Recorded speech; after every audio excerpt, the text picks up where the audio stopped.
आपण डॉक्टर बाबासाहेब आंबेडकरांना काय म्हणून ओळखतो आणि जग बाबासाहेब आंबेडकरांना काय समजतं याची माहिती आपल्याला माहिती असणं गरजेचं आहे. मी बाबासाहेब आंबेडकरांना भारतरत्न डॉक्टर बाबासाहेब आंबेडकर असं मुळीच म्हणणार नाही, कारण भारतरत्न या पदवीमुळे डॉक्टर बाबासाहेब आंबेडकरांचा गौरव मुळीच झाला नाही, तर बाबासाहेब आंबेडकरांच्या कर्तृत्वामुळे भारतरत्न या पदवीचाच गौरव झालेला आहे, हे सत्य आहे. म्हणून 2016 पासून संयुक्त राष्ट्र संघटनेनं आणि संपूर्ण जगानं महामानव डॉक्टर बाबासाहेब आंबेडकरांना वैश्विक प्रणेते म्हणून मान्यता दिलेली आहे. जगाचे प्रणेते महामानव डॉक्टर बाबासाहेब आंबेडकर असा उल्लेख करावा लक्षात. आंबेडकरवाद आणि बाबासाहेब आंबेडकर हा कारंजाचा विषय नाही राहिला, हा फक्त महाराष्ट्राचा विषय नाही, हा देशाचा विषय नाही. आंबेडकरवाद ही जगाच्या तत्वज्ञानाचा विषय झालेला आहे, हा जगाच्या तत्वज्ञानाचा विषय झालेला आहे. मला आपण ही व्याख्यान, मला हे गाव ऐतिहासिक आहे. डॉक्टर पंजाबराव देशमुख सत्यशोधक, महात्मा ज्योतिबा फुल्यांचे सत्यशोधक, खरे सत्यशोधक असणारे डॉक्टर पंजाबराव देशमुख ज्या शाळेमध्ये शिकले त्या शाळेमध्ये हे व्याख्यान मला झाले होत आहे. त्याचं 43वं वर्ष आज आहे. खऱ्या अर्थानं या ऐतिहासिक व्याख्यानमालेच्या निमित्तानं आणि या ऐतिहासिक गावामध्ये तुम्ही मला बोलवलं, हे माझ्या आयुष्यातील सगळ्यात मोठा सन्मान आहे. लक्षात घ्या, हे माझ्या आयुष्यातील सगळ्यात मोठा सन्मान आहे. डॉक्टर बाबासाहेब आंबेडकर आणि आंबेडकरवाद हे देशाचं वैभव आहे. आंबेडकरवाद ह्या देशाचा राष्ट्रवाद आहे, ही देशाची राष्ट्रीय संपत्ती आहे. बाबासाहेब आंबेडकरांचा विचार हा जातीचा नाही, जाती अंतातून माणूस, समाज आणि राष्ट्र निर्माण करणारा विचार आहे. आणि जाती अंतातून माणूस, कुटुंब, समाज, राष्ट्र आणि जगाचं कल्याण करायचं असेल तर बुद्ध धम्मा, बौद्ध धम्माशिवाय पर्याय नाही, हे सुद्धा डॉक्टर बाबासाहेब आंबेडकरांनी सांगितलं. बुद्ध वगळून आंबेडकरवाद असू शकत नाही. बुद्धाच्या धम्मानं ठासून भरलेला आंबेडकरवाद हेच जगाचं कल्याण करू शकतो, भारताचं, महाराष्ट्राचं, माणसाचं, कुटुंबाचं कल्याण होऊ शकतं. म्हणून बहुजन बांधवांना नव्हे, कारंजातील बहुजन बांधवांना नव्हे, तर सगळ्या जगातील मानवानं चला आपल्या बुद्धाच्या घरी. हा बुद्धाच्या घरी हा विषयच माणसाच्या कल्याणाचा विषय आहे, परिवर्तनाचा विषय. खरं सांगतो की मला या व्याख्यानाच्या निमित्तानं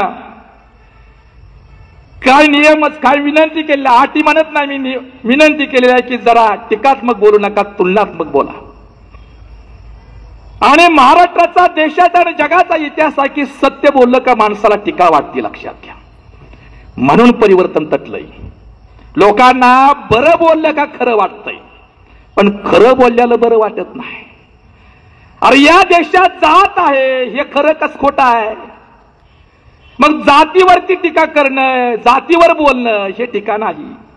सत्य बोलणं टीका नाही हो. तरी सुद्धा सत्य बोलण्या ज्यांनी या देशामध्ये सत्य बोललेलं आहे त्यांना शिक्षाच झाल्याचा इतिहास आहे. आणि खोटं बोलणाऱ्यापैकी प्रबुद्ध साठे नाही. मुस्सावादा वेरमणी सिक्का पदम समाधानी. खोटं बोलू का बरं बोलू का खरं बोलू काय मला, तरी सुद्धा संयोजकांनी काय सांगितल्याप्रमाणे, काही कार्यकर्त्यांनी सांगितल्याप्रमाणे मी टीकात्मक बोलत नाही, मी सत्य बोलतोय. काही सांभाळून ठीक आहे बोलण्याचा काही माझ्या व्याख्यानामध्ये. आणि सगळ्यात महत्वाचा विषय आहे की बाबांनो, वक्ता हा कधीच क्रांती करत नाही, हे समजून. विषयाच्या अगोदर थोडी मांडणी करतोय.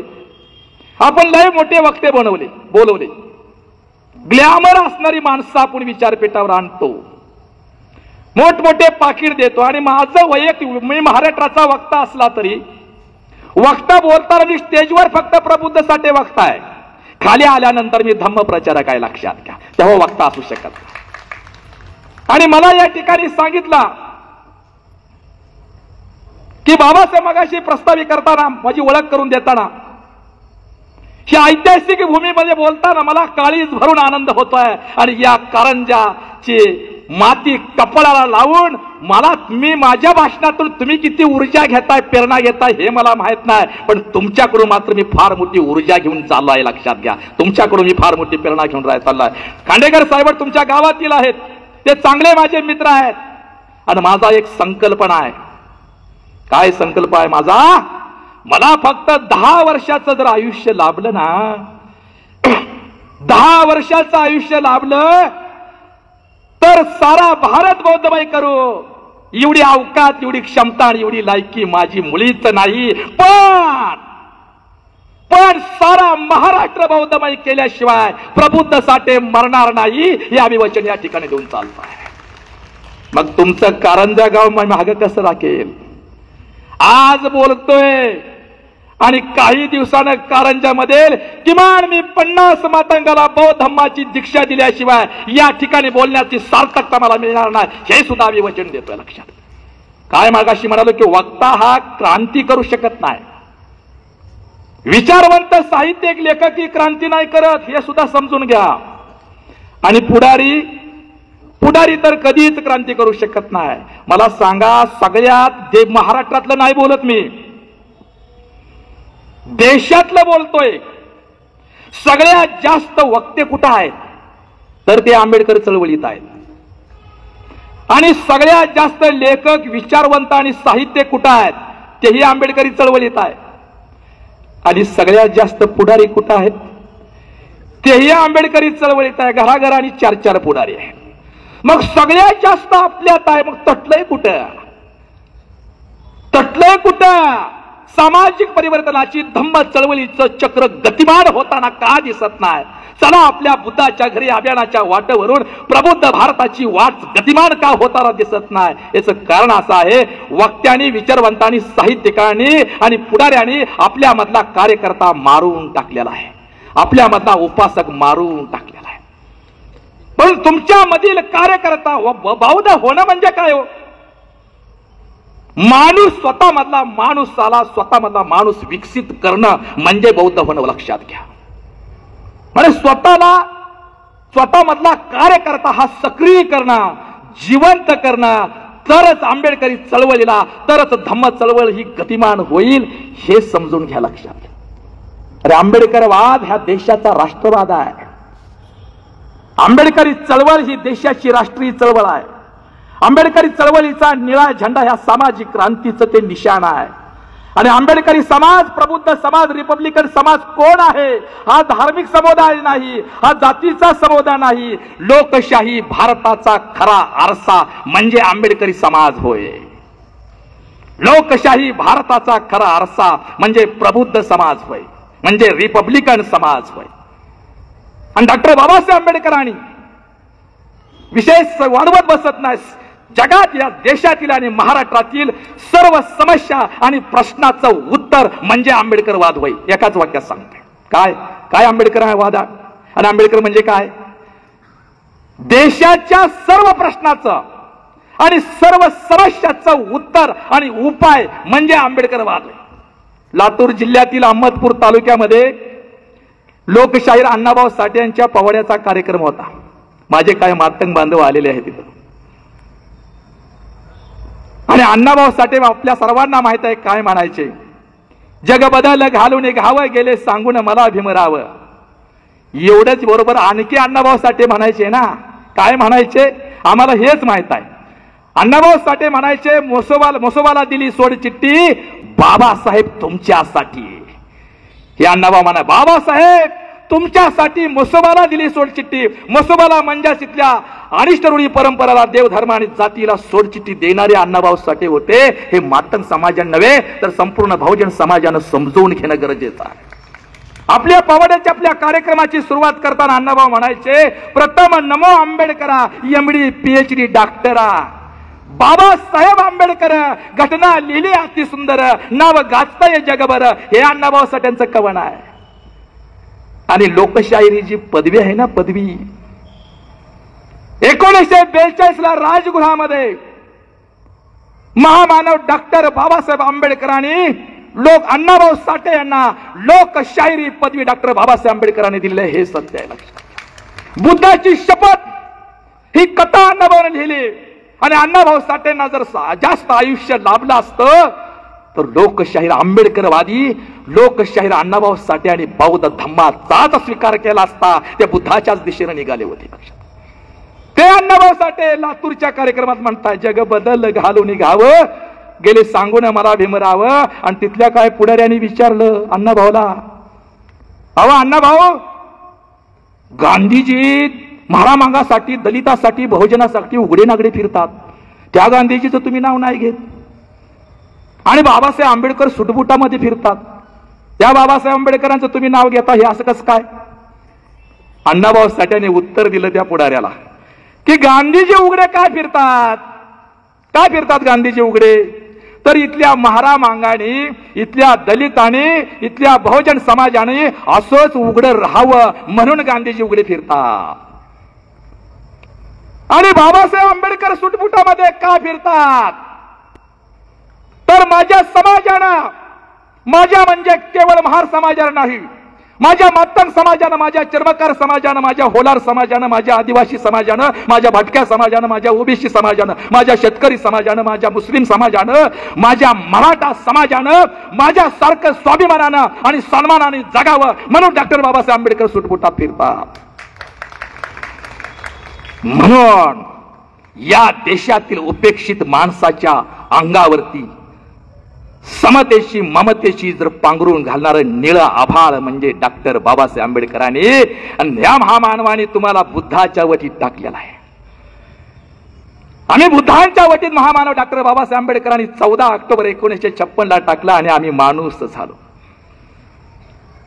नैतिक मूल्यावर आधारित माणूस, कुटुंब, समाज आणि राष्ट्रानं जगाचं कल्याण करणं हा बौद्ध धम्माचं प्रयोजन आहे. बौद्ध धम्माशिवाय, बौद्ध धम्माचा माणसाचा संस्कार आहे, संस्कृती आहे. बौद्ध धम्म हा धार्मिक विषय नाहीच. धर्म आणि धम्म ह्या वेगळ्या गोष्टी आहेत. धम्म हा सामाजिक विषय आहे. माणसाच्या सन्मानाचा, परिवर्तनाचा, क्रांतीचा आणि शांतीचा आणि कल्याणाचा विषय आणि विचार आणि तत्वज्ञान म्हणजे बौद्ध धम्म आहे. आणि ह्या बौद्ध धम्माचा चला आपल्या बुद्धाच्या घरी, हाच विषय आज तुम्ही माझ्या समोर दिलेला आहे. हा विषय नाही हो, हा माझा अभियान आहे. चला आपल्या बुद्धाच्या घरी. आज जरी तुम्ही माझ्या समोर भाषणासाठी, संवाद साधण्यासाठी विषय ठेवला असेल तरी चला आपल्या बुद्धाच्या घरी हे अभियान आहे. संपूर्ण महाराष्ट्र, कर्नाटक, मध्य प्रदेश आणि तेलंगणा राज्यामध्ये चालवत आहे आणि त्या अभियानाचा मी प्रमुख आहे. काय आहे विषय आहे? चला आपल्या बुद्धाच्या घरी. इथं आपला शब्द लय महत्वाचा आहे. आपल्या घरी म्हणलोय. बौद्ध धम्माची दीक्षा घेणं हे धर्मांतराचा विषयच नाही. धर्मांतर म्हणजे एक धर्म सोडून दुसरा धर्म स्वीकारणं, याला धर्मांतर म्हणतात. आणि धम्म हा धर्म नाही. आम्ही मूळचे बौद्ध होतो आणि आपल्या घरी सोगुरू बौद्ध धम्माचा स्वीकार करून सोगुरी परत येणं, घर वापसी करणं, या अर्थानं त्या विषय आहे. चला आपल्या बुद्धाच्या घरी. इथं आपला शब्द लय महत्वाचा आहे. इथं आपला शब्द लय महत्वाचा आहे. या देशामध्ये स्वतःला हिंदू म्हणून घेणारा जो मातंग आहे, ओबीसी आहे, चर्मकार आहे, मराठा आहे, माळी आहे, धनगर आहे, शेतकरी आहे, बहुजन समाज आहे, तो मूळचा बौद्ध आहे. भारत हा बुद्धांचा देश आहे आणि प्रबुद्ध भारताचं पुनर्निर्माण करणं हे खरं राष्ट्रीय कार्य आहे, हे धार्मिक कार्य नाही. म्हणून टीकेला घाबरू नका. बौद्ध धम्म हा संविधान संमत धम्म आहे. बौद्ध धम्म हा कायदेशीर घटनात्मक धम्म आहे. बौद्ध धम्मामुळेच संविधान निर्माण झालं. बौद्ध धम्मामुळेच लोकशाही निर्माण झाली. बौद्ध धम्मामुळे संविधानात्मक कायद्याची निर्मिती झाली. बौद्ध धम्म हा धर्मांतराचा विषय नाही. धर्मांतराचा कायदा हा बौद्ध धम्माला कधीच लागू पडत नाही, हे समजून घ्या. भिवू नका. भयमुक्त समाज निर्माण करणं, तर म्हणून तर बुद्ध व्हायचं आहे ना. बुद्ध भिण्यासाठी व्हायचं नाही. समाजाला, जगाला भयमुक्त करणं, याच्यासाठी तर धम्माचं प्रयोजन, त्याच्यासाठी तर काम करायचं आहे. बौद्ध धम्म प्रबुद्ध भारत ही भारताची खरी ओळख आहे. बहुजन समाजा मूळचा बौद्ध ही बहुजन समाज, बौद्ध धम्म ही बहुजन समाजाचा खरा चेहरा आहे. बौद्ध धम्म बहुजन समाजाचं खरी ओळख आणि अस्तित्व आहे. म्हणून बहुजन समाजाला बौद्ध धम्म ही तुझा चेहरा आहे, हा तुझी खरी ओळख आहे, हे खरं तुझं अस्तित्व आहे, याची जाणीव त्यांना करून देणं आणि धम्माच्या चळवळीमध्ये त्यांना आणणं याच्यासाठी आहे. चला आपल्या बुद्धाच्या घरी ये. लक्षात समस्या काय? बहुजन समाजाची समस्या काय? आपण सांगत नाही, आपण धाडस नाही करत. 68 वर्ष झाली बुद्ध बहुजनापर्यंत आम्ही पोहोचवू शकला नाही. अरे जाऊ द्या बहुजन समाज. बौद्ध आणि मातंग व्यवस्थेनं अधिक छळलेले हे 2 सख्खे भाव, हे 2 सख्खे भावांना सुद्धा आपण प्रबुद्ध समाज म्हणून तयार केले नाही. बौद्ध समाजाचं जर घर असेल, त्या माणसानं खिडकी जर उघडली तर पलीकड मांग दिसतोय. पलीकड मांगोड आहे, पलीकड मांगाचं घर आहे. खिडकी नुसती उघडलं तर जाऊ नका मांगोड्यात. तुम्ही घरात बुद्धम शरणम गच्छामी म्हणताना किमान खिडकी तर उघडा ना, म्हणजे त्याला ऐकू येईल आपण इथं काय म्हणतोय, तिकडं आपला भाव काय म्हणतोय. निदान खिडकी उघडा. आता इथून पुढे तुम्ही तुमच्या घरात बुद्ध वंदना घेत असताना पलीकडे जर मांगोड असेल तर जाऊ नका तिकडे, फक्त खिडकी उघडा. बघा समस्या काय? बहुजन समाजाची समस्या काय? मातंग समाजाची समस्या काय? ओबीसी समाजाची समस्या काय? मराठा समाजाची समस्या काय? काय समस्या आहे? आरक्षण ही ओबीसी मराठ्यांची समस्या मुळीच नाही. पहिली गोष्ट, आरक्षण ही मातंगाची, ही आदिवासीची, ओबीसीची, मराठ्यांची समस्याच नाही. पहिली गोष्ट. तर काय समस्या आहे? तर तुम्ही स्वतःला बौद्ध म्हणून घेताय, तुम्ही स्वतःला हिंदू म्हणून घेताय, ही सगळ्यात मोठी समस्या आहे. हे समजून घ्या. तर समाजाची समस्या काय? तर बहुजन समाज स्वतःला हिंदू म्हणून घेतोय, ही त्याची सगळ्यात मोठी समस्या आहे. आणि म्हणून त्यानं बौद्ध म्हणून पुनर्जीवित लय महत्वाचा आहे. बौद्ध म्हणून बहुजन समाजाला स्वतःला पुनर्विकसित करणं, पुनर्जीवित करणं हा त्याच्यावरचा उपाय आहे. समस्या आणि उपाय हे आहे. बहुजन समाजाची समस्या आणि उपाय हे आहे. काय? इथला मातंग समाज, इथला चर्मकार समाज, इथला होलार समाज, इथला न्हावी समाज, इथला आदिवासी समाज, इथला रामोशी समाज, इथला भटका समाज, इथला ओबीसी समाज, इथला धनगर समाज, इथला माळी समाज आणि आमचा थोरला भाव असणारा मराठा समाज स्वतःला हिंदू म्हणून घेतोय, ही त्याची सगळ्यात मोठी समस्या आहे. तर आता त्यांनी स्वतःला बौद्ध म्हणून पुनर्जीवित करणं हा त्याच्यावरचा उपाय आहे. आणि त्याच्यासाठीच बहुजन बांधवांनो, चला आपल्या बुद्धाच्या घरी हे अभियान राबवावं लागेल. त्यांच्यापर्यंत त्यांना त्यांची जाणीव सांगितलं पाहिजे ना. आंबेडकरी समाजानं, बौद्ध समाजानं सांगितलं पाहिजे ना त्यांना की बाबा तू स्वतःला हिंदू म्हणतो, ही तुझी समस्या आहे. हिंदू हा धर्म नाही. सत्य सांगतोय ठिकाण आहे. हिंदू माझं म्हणणं नाही, सुप्रीम कोर्टाचं म्हणणं आहे. हिंदू हा धर्म नाही. सत्यार्थ प्रकाश या पुस्तकामध्ये हिंदू, अरे मोगलानं 12व्या शतकामध्ये मोगलानं दिलेली शिवी तो धर्म बनवला. धर्म म्हणून ब्राह्मणवाद्यांनी तुमच्यावरती लादला.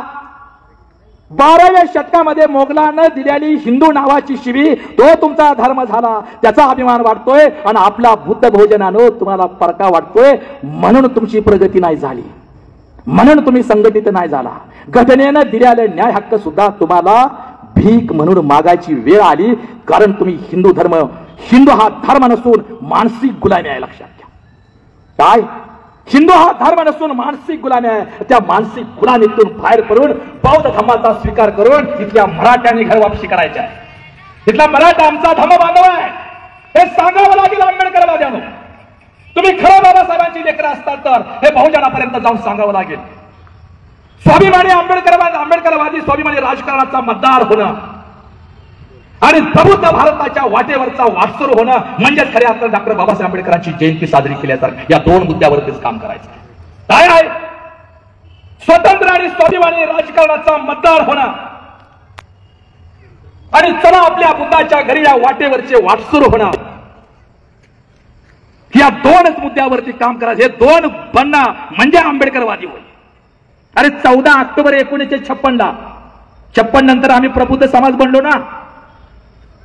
14 ऑक्टोबर 1956 नंतर आम्ही प्रबुद्ध समाज बनलो आणि त्यानंतर फक्त आम्हाला चालायचं होतं. परत आम्ही रिवर्स मारली.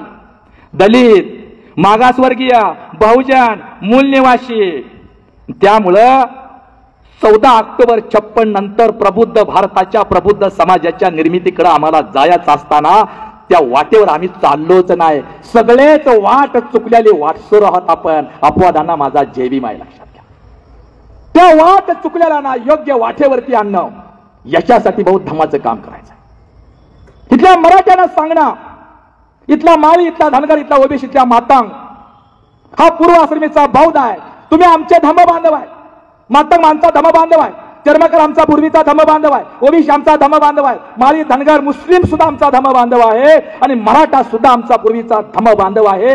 हे त्यांना याची जाणीव करून देण्यासाठी चला आपल्या बुद्धाच्या घरी. देव नावाची दारू, धर्म नावाचा गांजा आणि जात नावाचं विष पाजून ब्राह्मणवाद्याने आणि ब्राह्मणाने या देशाचा आणि बहुजन समाजाचा सत्यानाश केला, तरी सुद्धा हे खूळ आमच्या तालुक्यातनं जात नाही. देव नावाची दारू, धर्म नावाचा गांजा आणि जात नावाचं विष पाजून ब्राह्मण आणि बहुजन समाजाचा सत्यानाश केला, हे खूळ आजही आमच्या तालुक्यातून जात नाही. म्हणून देव, धर्म आणि जातीच्या मानसिक गुलामीतून बाहेर पडण्यासाठी चला आपल्या बुद्धाच्या घरी. काय या विषयाचा खरा ही सारा. देव, धर्म आणि जातीच्या मानसिक गुलामीतून मराठा बहुजन समाज बाहेर पडल्याशिवाय माणूस म्हणून त्याची प्रगतीच होणार नाही. म्हणून देव, धर्म आणि जातीच्या मानसिक गुलामीतून बाहेर पडून बौद्ध धम्माचा स्वीकार करून बहुजनांनी स्वगृही आणि घर वापसी करावी. हे धर्मांतरण आहे. स्वतःच्या घरी एखादा राजकीय पुढारी असतो, आपण पक्षांतर काय महाराष्ट्रात सगळं गाजत चाललेला आहे, त्याच्यावर बोलत नाही. आणि त्याचे फायदा बघून जसा फायदा दिसेल तसं तो पक्ष बदलतो. आणि पक्ष बदलल्यानंतर काही दिवसात तो पक्षात पुन्हा मूळ पक्षात येतो. त्याला कसं सोगुरी परत आला, घर वापसी आला. तसं हिंदू नावाच्या मानसिक गुलामीतून बाहेर पडून बौद्ध नावाच्या तुमच्या स्वतःच्या घरात येणं म्हणजे परिवर्तन आहे. लक्षात घ्या. याला सोगुरी परत आहे. हे आपलं म्हणून या चला आपल्या बुद्धाच्या घरी. यातील जो आपला आहे, या आपल्या ह्या शब्दाला हे माहित आहे. चांगला माणूस बनणं म्हणजे बौद्ध होणं. स्वतःमधल्या माणसाला माणूस म्हणून विकसित करणं हे धम्माचं खरं प्रयोजन आहे. लक्षात घ्या. बौद्ध धम्मानुसार स्वतःमध्ये आधी बदल करणं, परिवर्तन करणं आणि तशा प्रकारचं परिवर्तन हे समाजामध्ये आणणं, याला बाबासाहेब आंबेडकरांना अपेक्षित असणारी ही धम्मक्रांती आहे. त्याच्यावरती आम्हाला काम करायचं. स्वतः माणूस म्हणून विकसित झालोय आपण नाही. मी सुद्धा त्या विकसित होण्याच्या प्रक्रियेमध्ये मी सुद्धा आहे. स्वतःमधला माणूस विकसित करणं म्हणजे बौद्ध होणं आहे. धार्मिक विषय नाही. आपण प्रगती खूप केली, भौतिक प्रगती केली. आम्ही पैसा मिळवला, कपडे आले अंगावरती, सारं जग जवळ आलं. आणि स्वतःमधला माणूस विकसित न करता भौतिक प्रगतीमुळे आमची खूप प्रगती झालेली आहे असं म्हणणं म्हणजे मानवी जीवनाचा, मानवी जगाचा हा आत्महत्या, आत्मघात आहे. आणि म्हणूनच बौद्ध होणं म्हणजे स्वतःमधल्या माणसाला विकसित करा. आपण माणूस नाही. आपण माणसानं माणूस म्हणून परिपूर्ण आहात. आपण कपडे चांगले अंगावर घातली, आपण शिक्षण घेतलं, आपण घरदारी बांधली. अरे पण माणूस म्हणून स्वतःचा प्रगती केली का? माणूस म्हणून स्वतःचा विकास केलाय का? आणि याच्यासाठी माणूस म्हणून स्वतःची प्रगती करण्याकरता, स्वतःमधल्या माणसाला विकसित करण्याकरताच बुद्धम शरणम गच्छामी, धम्मम शरणम गच्छामी, संगम शरणम गच्छामी हे आहे. मला बरेच मातंग समाज महाराष्ट्रामध्ये चला आपल्या बुद्धाच्या घरी हे अभियान चालवताना तुम्ही बुद्धम शरणम गच्छामी म्हणणं लय सोपं आहे. हो, आंबेडकरी समाजानं जय भीम म्हणणं सोपं आहे. आंबेडकरी समाजानं बुद्धम शरणम गच्छामी म्हणणं सोपं आहे. पण आमचं लय अवघड आहे. चला आपल्या बुद्धाच्या घरी अभियान महाराष्ट्रात सुरू असताना 2005 ला मला त्यावेळेच्या त्या काळच्या मातंग बांधवांनी आम्हाला काय महार करा आलाय का म्हणून दगडफेक केली. काय 2005 साताऱ्यातील वडोज या ठिकाणी, साताऱ्यामध्ये प्रबुद्ध साठे आम्हाला काय तू बौद्ध धम्माचा स्वीकार करायला लावून आम्हाला काय तू महार करायला आलाय काय? दगडफेक केली. मी बाबांना म्हणलं, अरे बौद्ध होणं म्हणजे महार होणं नव्हे, तर बौद्ध होणं म्हणजे चांगला माणूस बनणे.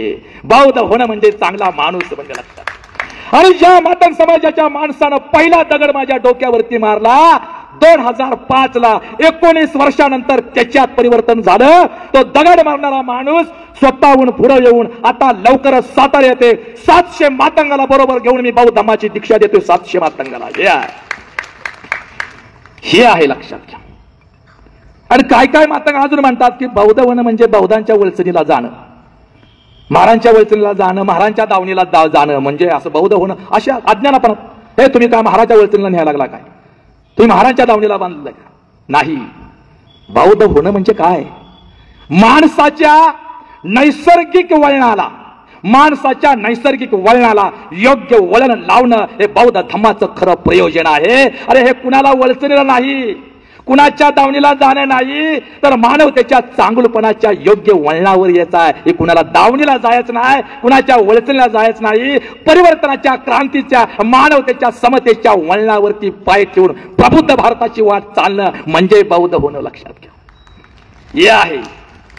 आणि मग मी नेहमी म्हणतो की बाबांनो, माझ्या मातंग बांधवांनो, आपल्याला हे सांगितलेलं आहे, दिसला मांग का फिटला पांग.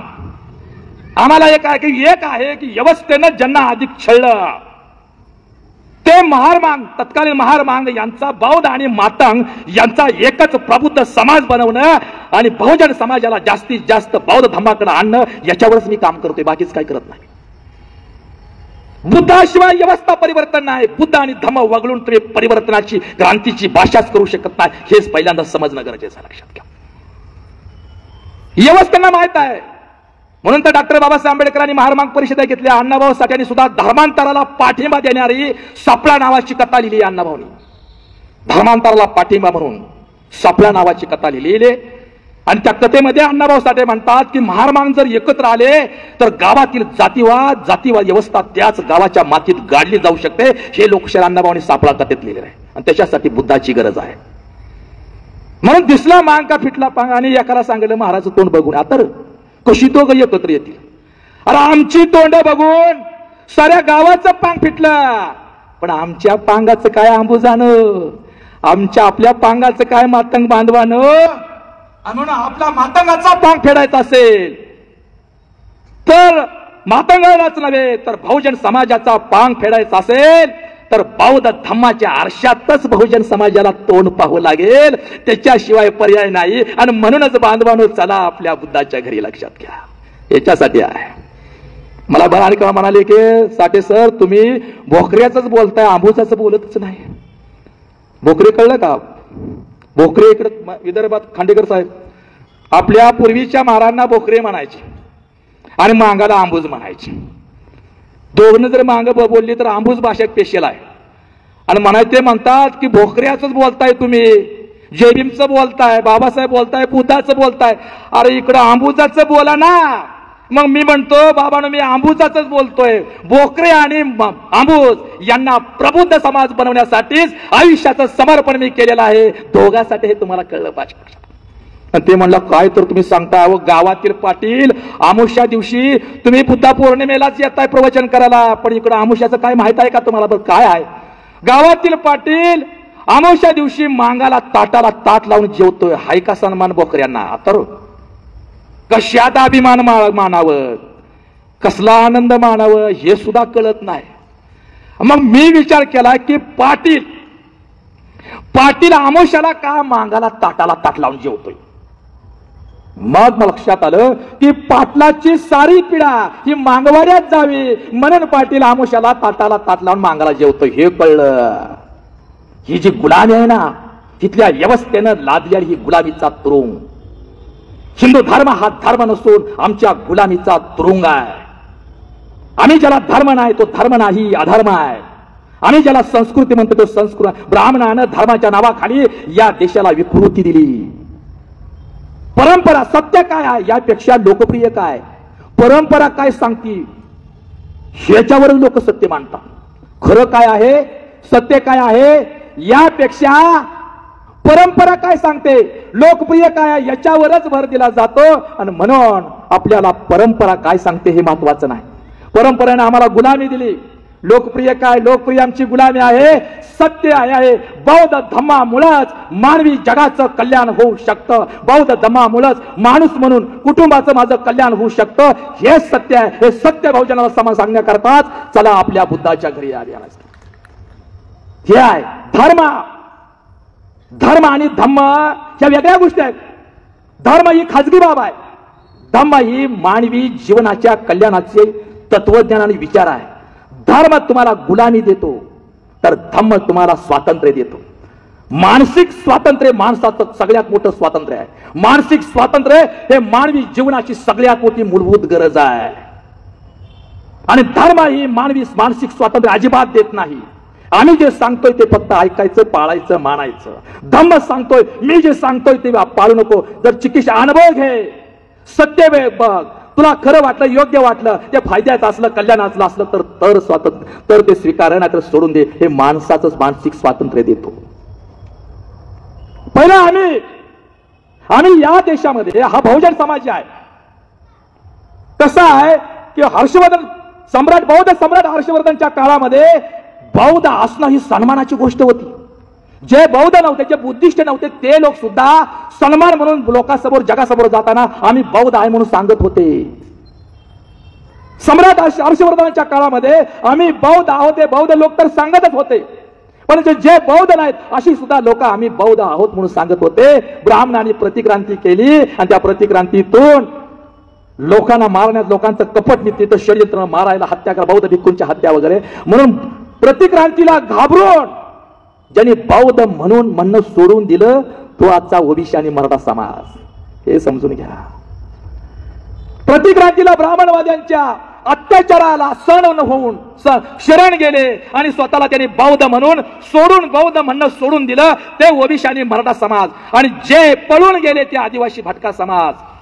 जीव गेला तरी चालेल पण आम्ही बौद्ध आहोत, आम्ही बौद्ध म्हणणं कधीच सोडणार नाही असं जे म्हणाले ते आजचे महारामाग लक्षात घ्या. ते अस्पृश्य लोक, ते आजचे महारामाग. ही लढाई अजून चालू आहे क्रांती प्रतिक्रांतीची. शेनी बौद्ध म्हणणं, आमचे जे मूळचे बौद्ध बांधव होतं त्यांनी भिवून, घाबरून, अत्याचाराला कंटाळून बौद्ध म्हणणं सोडून देणार ते ओबीसी, मराठा, आदिवासी भटका आणि ज्यांनी प्रचंड अत्याचार सहन केला, अस्पृश्याचे चटके सहन केले, जातीयतेचे चटके सहन केले, पण बौद्ध म्हणणं सोडून दिलं नाही ते महारामाग समाज. म्हणून या देशाची लढाई सारा भारत बौद्धमय करण्यासाठी व्यवस्थेनं अधिक ज्यांना छळलं ते बौद्ध आणि मातंग यांचा एकच प्रबुद्ध समाज बनवणं, तेच या देशामध्ये, तेच या भारताला प्रबुद्ध भारत बनवतील. याच्यावर तर आपण काम करूया, याच्यावरती काम करूया. बहुजन समाज आहे, हिंदू म्हणून घेणारा बहुजन समाज. आपण कोण आहे, आपण काय आहोत स्वतःची ओळखच नाही. आम्ही कोण आहोत याची ओळखच नाही. आणि स्वतःला ओळखणं याच्यासारखा शहाणपण जगाच्या पाठीवरती दुसरा असू शकत नाही. म्हणून भगवान बुद्ध म्हणतात अतदीप भव. काय सगळ्यात मोठा शहाणपण कोणता? स्वतःला ओळखायचा आहे. स्वतःला ओळखणं याच्यासारखा शहाणपण जगाच्या पाठीवरती दुसरा असू शकत नाही. आणि बहुजन समाजाला माहितीच नाही कोण आहोत आपण. मग नेहमी एक उदाहरण देतो. मुलींची शाळा असते, कन्या प्रशाला असते. साहजिकच शाळेमध्ये सगळ्या मुलीच असतात. शिकवणाऱ्या सुद्धा महिला असतात, शिक्षक मॅडम. शिपाई सुद्धा महिलाच असते. मुख्याध्यापक तेवढे पुरुष असतात. अचानक त्या शाळेमध्ये साप निघतो आणि तो साप पाहिल्यानंतर एका मुलीला तो साप दिसतो आणि ती मुलगी म्हणायला लागते, अगं बाया साप निघाला, गड्या माणसाला बोलवा. सगळ्या मुलींना तो साप दिसतो आणि त्याही मुली म्हणू लागतात, अगं बाया साप निघाला, गड्या माणसाला बोलवा. शिपाई बिचारी महिला असते, तीही काठी घेऊन येते, तिलाही भला मोठा तो कोबरा दिसतो आणि तीही म्हणू लागते, अगं बाया साप निघाला, गड्या माणसाला बोलवा. सगळ्या मॅडम, सगळ्या शिक्षिका धावत येतात, त्यांनाही तो साप दिसतो आणि तेही म्हणू लागतात, अगं बाया साप निघाला, गड्या माणसाला बोलवा. त्या साऱ्यांचा गोंधळ ऐकून मुख्याध्यापक हे पुरुष असतात. कॅबिन मधून, ऑफिसच्या बाहेर येतात आणि त्यांनाही तो भला मोठा साप दिसतो आणि तेही म्हणू लागतात, अगं बाया साप निघाला, गड्या माणसाला बोलवा. अरे तुम्ही गडी आहे ना, आम्ही कोण आहोत याचीच मराठ्यांना जाणीव नाही. आम्ही कोण आहात तुम्ही ओबीसीला जाणीव नाही, मातंगाला जाणीव नाही, आदिवासीला जाणीव. अरे तुम्ही बौद्ध आहोत याची जाणीव तुम्हाला झाली तरच तुमचा उद्धार होणार आहे, तरच तुमच्या लेकरा बाळाचं कल्याण होणार आहे. म्हणूनच या विचारपीठावर विषय आहे, चला आपल्या बुद्धाच्या घरी. हा विषय नाही, हा भाषणाचा विषय नाही, हा बहुजन समाजाच्या कल्याणाचा मार्ग आज तुम्ही देताय लोकांना, लक्षात घ्या. हा केवळ भाषणाचा व्याख्यानाचा विषय नाही. भाषण वक्ता चांगला बोलल्यानंतर कार्यक्रम चांगला होतो. कार्यक्रम झाल्यानंतर उद्यापासून काय, प्रबुद्ध साठे पुण्याला, तुम्ही आपापल्या घरी. कार्य व्याख्यानानं कार्यक्रम चांगले होतात. चळवळ चालवण्यासाठी जर व्याख्यानाचा उपयोग झाला तरच व्याख्यानाची गरज हो. मी मगाशी काय म्हणलं, मी वक्ता नाही बाबा, बोलण्यासाठी वक्ता व्हावं लागतं इथं. मी कार्यकर्ता आहे आणि म्हणून याची जाणीव, ही जी जाणीव आहे, हे जाणीव करून देण्यासाठी आपल्याला, आणि सगळ्या त्या विषयाचा मी सार सांगतोय. अर्धा तास माझ्याकडे आहे. सगळ्या विषयाचा सार हा जो आहे विचाराचा, की हिंदू म्हणून ही ठिकाण आहे, हात जोडून सांगतो, ही ठिकाण आहे, हे सत्य आहे. हिंदू म्हणून बहुजन समाज हा कधीच संघटित होणार नाही. बघा काय हा विषय, विषयाचं गांभीर्य काय आहे, या विषयाचा सार काय, विषयाची गरज काय. डॉक्टर बाबासाहेब आंबेडकर जर म्हणाले, जाऊन सांगा तुमच्या घरावर, लोकांना जाऊन सांगा तुमच्या घराच्या भिंतीवरती 2 वाक्य लिहा, तुम्हाला या देशाची शासनकर्ती जमात बनायचं आहे आणि सारा भारत बौद्धमय करायचा आहे, याच्यावर काम करायचं. किती लोकांच्या घरावर हे वाक्य आहेत. जयंती दिवशी तर वाक्य लिहा, रांगोळी काढताना जयंती दिवशी तर, बाकीच जाऊ द्या. आणि महिलांना एक विनंती आहे माझी, इथं महिला जास्त, नंतर पुढे मी हिशोब मागणार आहे तुमच्याकडे, हे वाक्य हिशोब फक्त मागणार आहे. जाताना मला हे मागणं तुमच्याकडे आईनो ताईनो मागणार आहे मी. शेवट जाताना ध्यान करा, हिशोब माझ्या वाचनातून राहिलं, उठून कुठली माझ्या आईनं ताई हिशोबाचं राहिलं की एवढं म्हणा. हिंदू म्हणून बहुजन समाज हा कधीच संघटित होणार नाही. हिंदू म्हणून बहुजन समाज हा शासनकर्ती जमात कधीच बनणार नाही. जोपर्यंत जात आहे तोपर्यंत बहुजन समाज हा कधीच संघटित होणार नाही. म्हणूनच खऱ्या अर्थानं बहुजन समाजाला सत्ताधारी जमात बनायचा असेल, बहुजन जात विरहित, आपल्याला जातीचा बहुजन समाज नाही तयार करायचा. जातीग्रस्त बहुजन समाजाची या देशाला गरज नाही. जातीग्रस्त बहुजन समाज तयार करायचा नसून जात विरहित प्रबुद्ध समाज तयार करायचा, आणि त्या बुद्धाशिवाय शक्य नाही. म्हणून चला आपल्या बुद्धाच्या घरी, लक्षात घ्या. हिंदू म्हणून तुम्ही संघटित कधी होत नाही. बौद्ध आणि मातंग अजून एक झाली नाही. ती बहुजन समाज काय ओबीसी मराठ्यांची भांडण नाही, आज आदिवासी धनगराची भांडण आहेत. जातीच्या नावाखाली, म्हणजे जातीच्या नावाखाली माणसाची माती झाली तरी तुम्ही, आपल्याला हे जात नावाची मानसिकता जात नाही. आणि जातीच्या आधारावर हिंदू धर्मात जात ही आधारशीलता आहे. जोपर्यंत हिंदू धर्म आहे तोपर्यंत जात असणार आहे. आणि जातीतून बाहेर पडल्याशिवाय बहुजन समाज हा बहुजन समाजाचा समाज नाही बनणार. इथं या देशामध्ये, महाराष्ट्रामध्ये जात अस्तित्वात आहे, समाज नाही. समाज नाही, मातंग समाज नाही, मराठा समाज नाही बाबांनो, ओबीसी समाज नाही. इथं जात आहे, समाज नाही. आणि जातीचा समाज बनवायचा असेल तर बुद्धाशिवाय शक्य नाही. म्हणून बौद्ध बनूनच बहुजन समाज हा संघटित होऊ शकतो.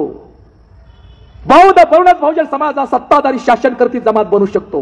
बौद्ध बनूनच बहुजन समाज हा संघटित बनून स्वतःच्या बळावरती सरकार आणि सत्ता स्थापन करू शकतो. अरे घर आपला आहे, घरातील शिका आपला आहे, शिक्यातील टोपला आपला आहे, टोपल्यातील भाकरी आपल्या त्या, पण वाढणारे ते आहेत. म्हणून महाराष्ट्राची वाट लागली, लक्षात घ्या. म्हणून महाराष्ट्राची वाट लागली. मराठ्यांना कळू दिले नाही. मी जरांगे पाटलांना भाकरीचं रिकामं टोपलं पाठवलं होतं. ज्याची आज भाकरीच नाही त्या अशा टोपल्यासाठी उपोषण चालू आहे, आंदोलन चालू आहे. आरक्षण एससी एसटी ओबीसी मायनॉरिटी आणि मराठा बांधवांनी आरक्षण मागण्यापेक्षा आरक्षणाच्या लाभार्थ्यांनी बौद्ध म्हणून देशाची सत्ता हाती घ्यावी आणि लोकशाही यशस्वी करावी.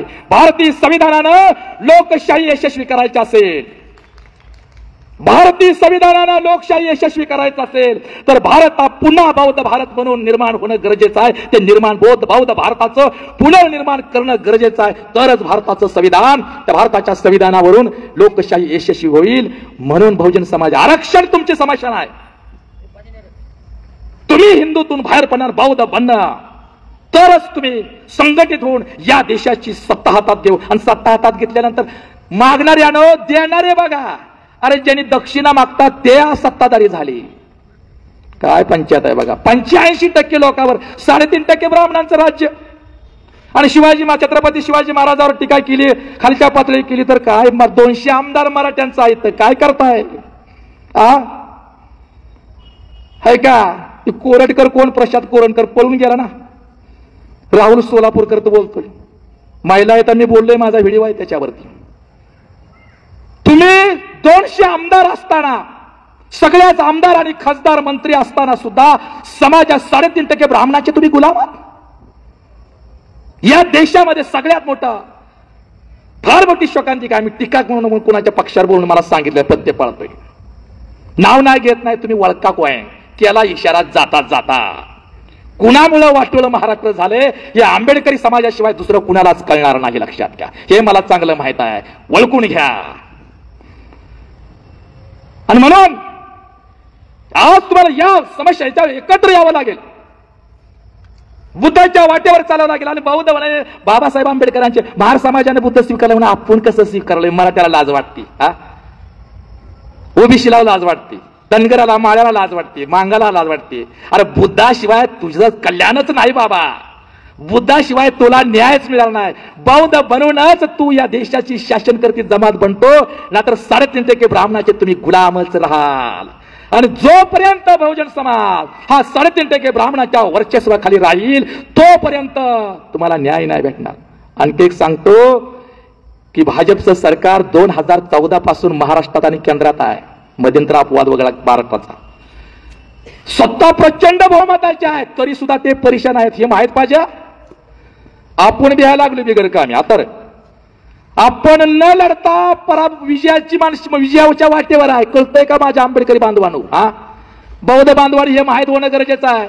आणि भाजपचं सरकार आहे, बहुमताचं सत्ता आहे, सत्ता हातात आहे, तरी सुद्धा RSS वाली, भाजपवाली आणि समरसता मंचवाली परेशान आहे. आणि तुम्हाला माहित बी नाही शत्रू परेशान आहे. ज्याच्या विरोधात आपल्याला लढायचा आहे तो शत्रू भाई घाबरलेला आहे. सत्ता असून काय करता नाही घाबरलेला आहे. का घाबरलेला आहे?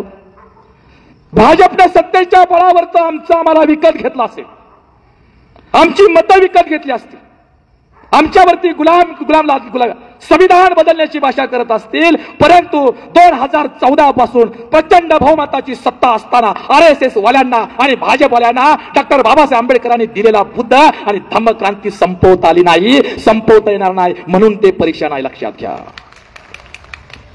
गुजरातमध्ये पंतप्रधान मोदीच्या राज्यात गुजरातमध्ये सगळ्यात जास्त धम्मक्रांती कुठे होऊ लागलेली आहे? तर गुजरात. काही दिवसानं सांगतोय कारंजाच्या विचारपीठावर, धम्मपीठावर, काही दिवसानं 5 ते 7 वर्षामध्ये गुजरातमध्ये एकही दलित असणार नाही, सारे बौद्ध असतील. प्रचंड धम्मक्रांतीची लाट आहे. आणि महाराष्ट्रात काय कार्यक्रमच घेतोय आम्ही. भक्ताच्या आणि बाबासाहेब आंबेडकर जयंती ही भक्ताच्या हातात गेली आणि अनुयायी परेशान आहेत. बाबासाहेबांचे भक्त, बुद्धांचे भक्त एक क्रांती नाही करणार, लक्षात घ्या. अनुयायी बाबासाहेबांचे अनुयायी भक्त बनण्यापेक्षा अनुयायी बनणं. आणि दुसरा असा आहे, जातीनं बौद्ध होता येत नाही, परंपरेनं बौद्ध होता येत नाही. डॉक्टर बाबासाहेब आंबेडकरांनी धम्मक्रांती केली 14 ऑक्टोबर 56ला. बाबासाहेब आंबेडकर जाती आमच्या जातीचे, आम्ही झालो बौद्ध, असं नाही. जातीनं बौद्ध होता येत नाही. मी बौद्ध झालो, माझ्या पत्नीला मी 2023ला आणि 2 मुलाला मी बौद्ध धर्माची दीक्षा दिली, मग तू माझी पत्नी आणि मुलं, हे सांगितलेलं आहे. मी झालो बुद्ध म्हणजे माझा मुलगा बौद्ध, असं नाही. हे परंपरा पाळा. परंपरेनं जातीनं बुद्ध होता येत नाही. तुम्ही बौद्ध झाला 5 ते 8, 12 वर्षामध्ये आपल्या मुलाला रितशीर धम्म दीक्षा द्या. परंपरेनं जातीनं म्हणजे महापुरुषांच्या जातीचे वारसदार बनून प्रस्थापिताची बलदगिरी करण्यापेक्षा महापुरुषांच्या विचाराचे वारसदार बनून सारा भारत बौद्धमय करू, या क्रांतीचे शिलेदार होऊया, या क्रांतीचे वाटसर होऊया, तरच आम्ही बाबासाहेबांच्या खऱ्या अर्थानं अनुयायी म्हणून घेऊ. या ठिकाणी मला सांगितलं, माझी ओळख करून दिल्या, प्रबुद्ध साठे ओळख करून दिला. काही ज्यांना खांडेकर साहेबांना माहित आहे, त्यांच्या बहुजन संघटनेला माझ्यासारख्या मुलाखती असतात, बाईट असते, भूमिका मी मांडतो. आपल्या सर्वांना वाटत असेल प्रबुद्ध साठे माझी ओळख दिलेली आहे तुम्ही करून, परंतु मी माझ्या स्वतः दिलेली जरा बरी वाटते. प्रबुद्ध साठे म्हणल्यानंतर अनेकांना इथं नाही शंका, पण अनेक ठिकाणी शंका आली की बाबा ही मांगाचा का बुद्धाचा आहे? मांगाचा म्हणाव तर नाव कसं काय प्रबुद्ध? कारण मांगामध्ये प्रबुद्ध असणं कठीण आहे ना. आणि बौद्धाचा म्हणाव तर आडनाव साठे. साठे आडनाव बौद्धामध्ये नाही, एक तर मांगामध्ये, मराठ्यामध्ये आणि बामणामध्ये. पण बामण चॅप्टर बरं का, जानव्याचा तिढा. जानव्याच्या तिढ्यातून बाहेर पडण्यासाठीच बुद्ध आहे, लक्षात घ्या. आणि काय ब्राह्मण आडनाव लावताना ठ ला य जोडतात, ठ ला य. मराठी आणि मांग जोडतात, ठ ठ ठशाचा, अण्णाभाऊच्या ठ ठ ठशाचा हे मराठा मांग. पण ब्राह्मण ठ ला य जोडतो. मग प्रबुद्ध साठे 2006 महाराष्ट्रामध्ये धम्मक्रांतीची लाट उसळली होती. रानातला आदिवासी समाज, भटका समाज बुद्धांच्या दिशेने येत होता. गावातला ओबीसी समाज सुद्धा हनुमंत उपरे यांच्या नेतृत्वाखाली बुद्धांच्या दिशेने येत होता. आमचा थोरला भाव असणारा मराठा बांधव सुद्धा शिवधर्माच्या माध्यमातून बौद्ध धर्माचा शोध घेत होता.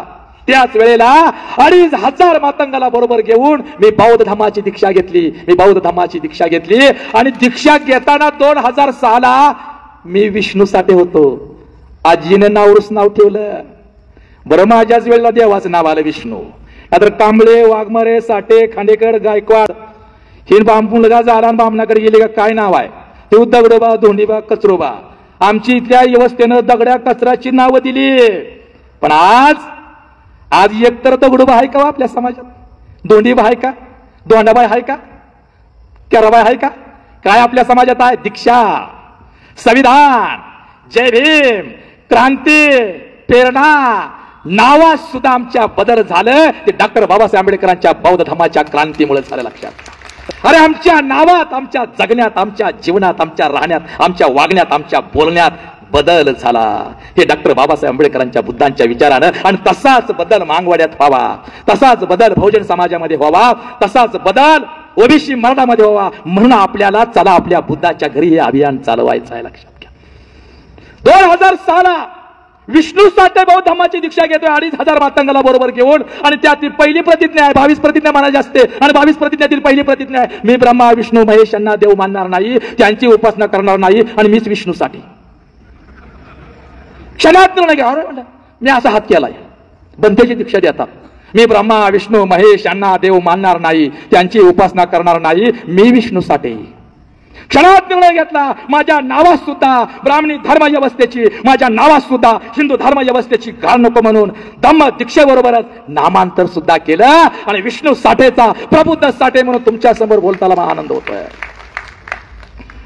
अरे जसं बोलतोय तसं वागलं पाहिजे. विचार आचारानं उच्चारा. बुद्धाचा धम्माचा विषय, बौद्ध धम्म हा भाषणाचा विषय नाही, तो आचरणाचा विषय आहे. बौद्ध धम्म हा भाषणाचा विषय नाही, तो आचरणाचा विषय आहे. विचार, वर्तन खूप महत्वाचं आहे. म्हणून एक नावाडी, 7वी नापास झालेला नावाडी, त्याचं काय काम? इकडच्या नदीच्या तीरावरची माणसं नावेत बसवायची होडीत, पलीकडे नेऊन ठेवायची, पलीकडची होडीत बसवायची, इकडे अलीकडे सोडायची. एवढंच त्याचं काम. 7वी नापास झालेला आणि पोटापाने उदरनिर्वाहाचं काम करायचं.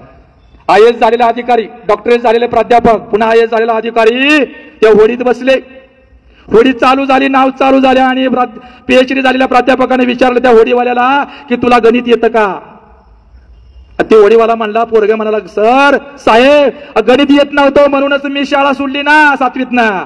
अरे तुला गणित येत नाही? अरे तुझी 25% तुझं आयुष्य वाया गेलं. पुढे नाव आली.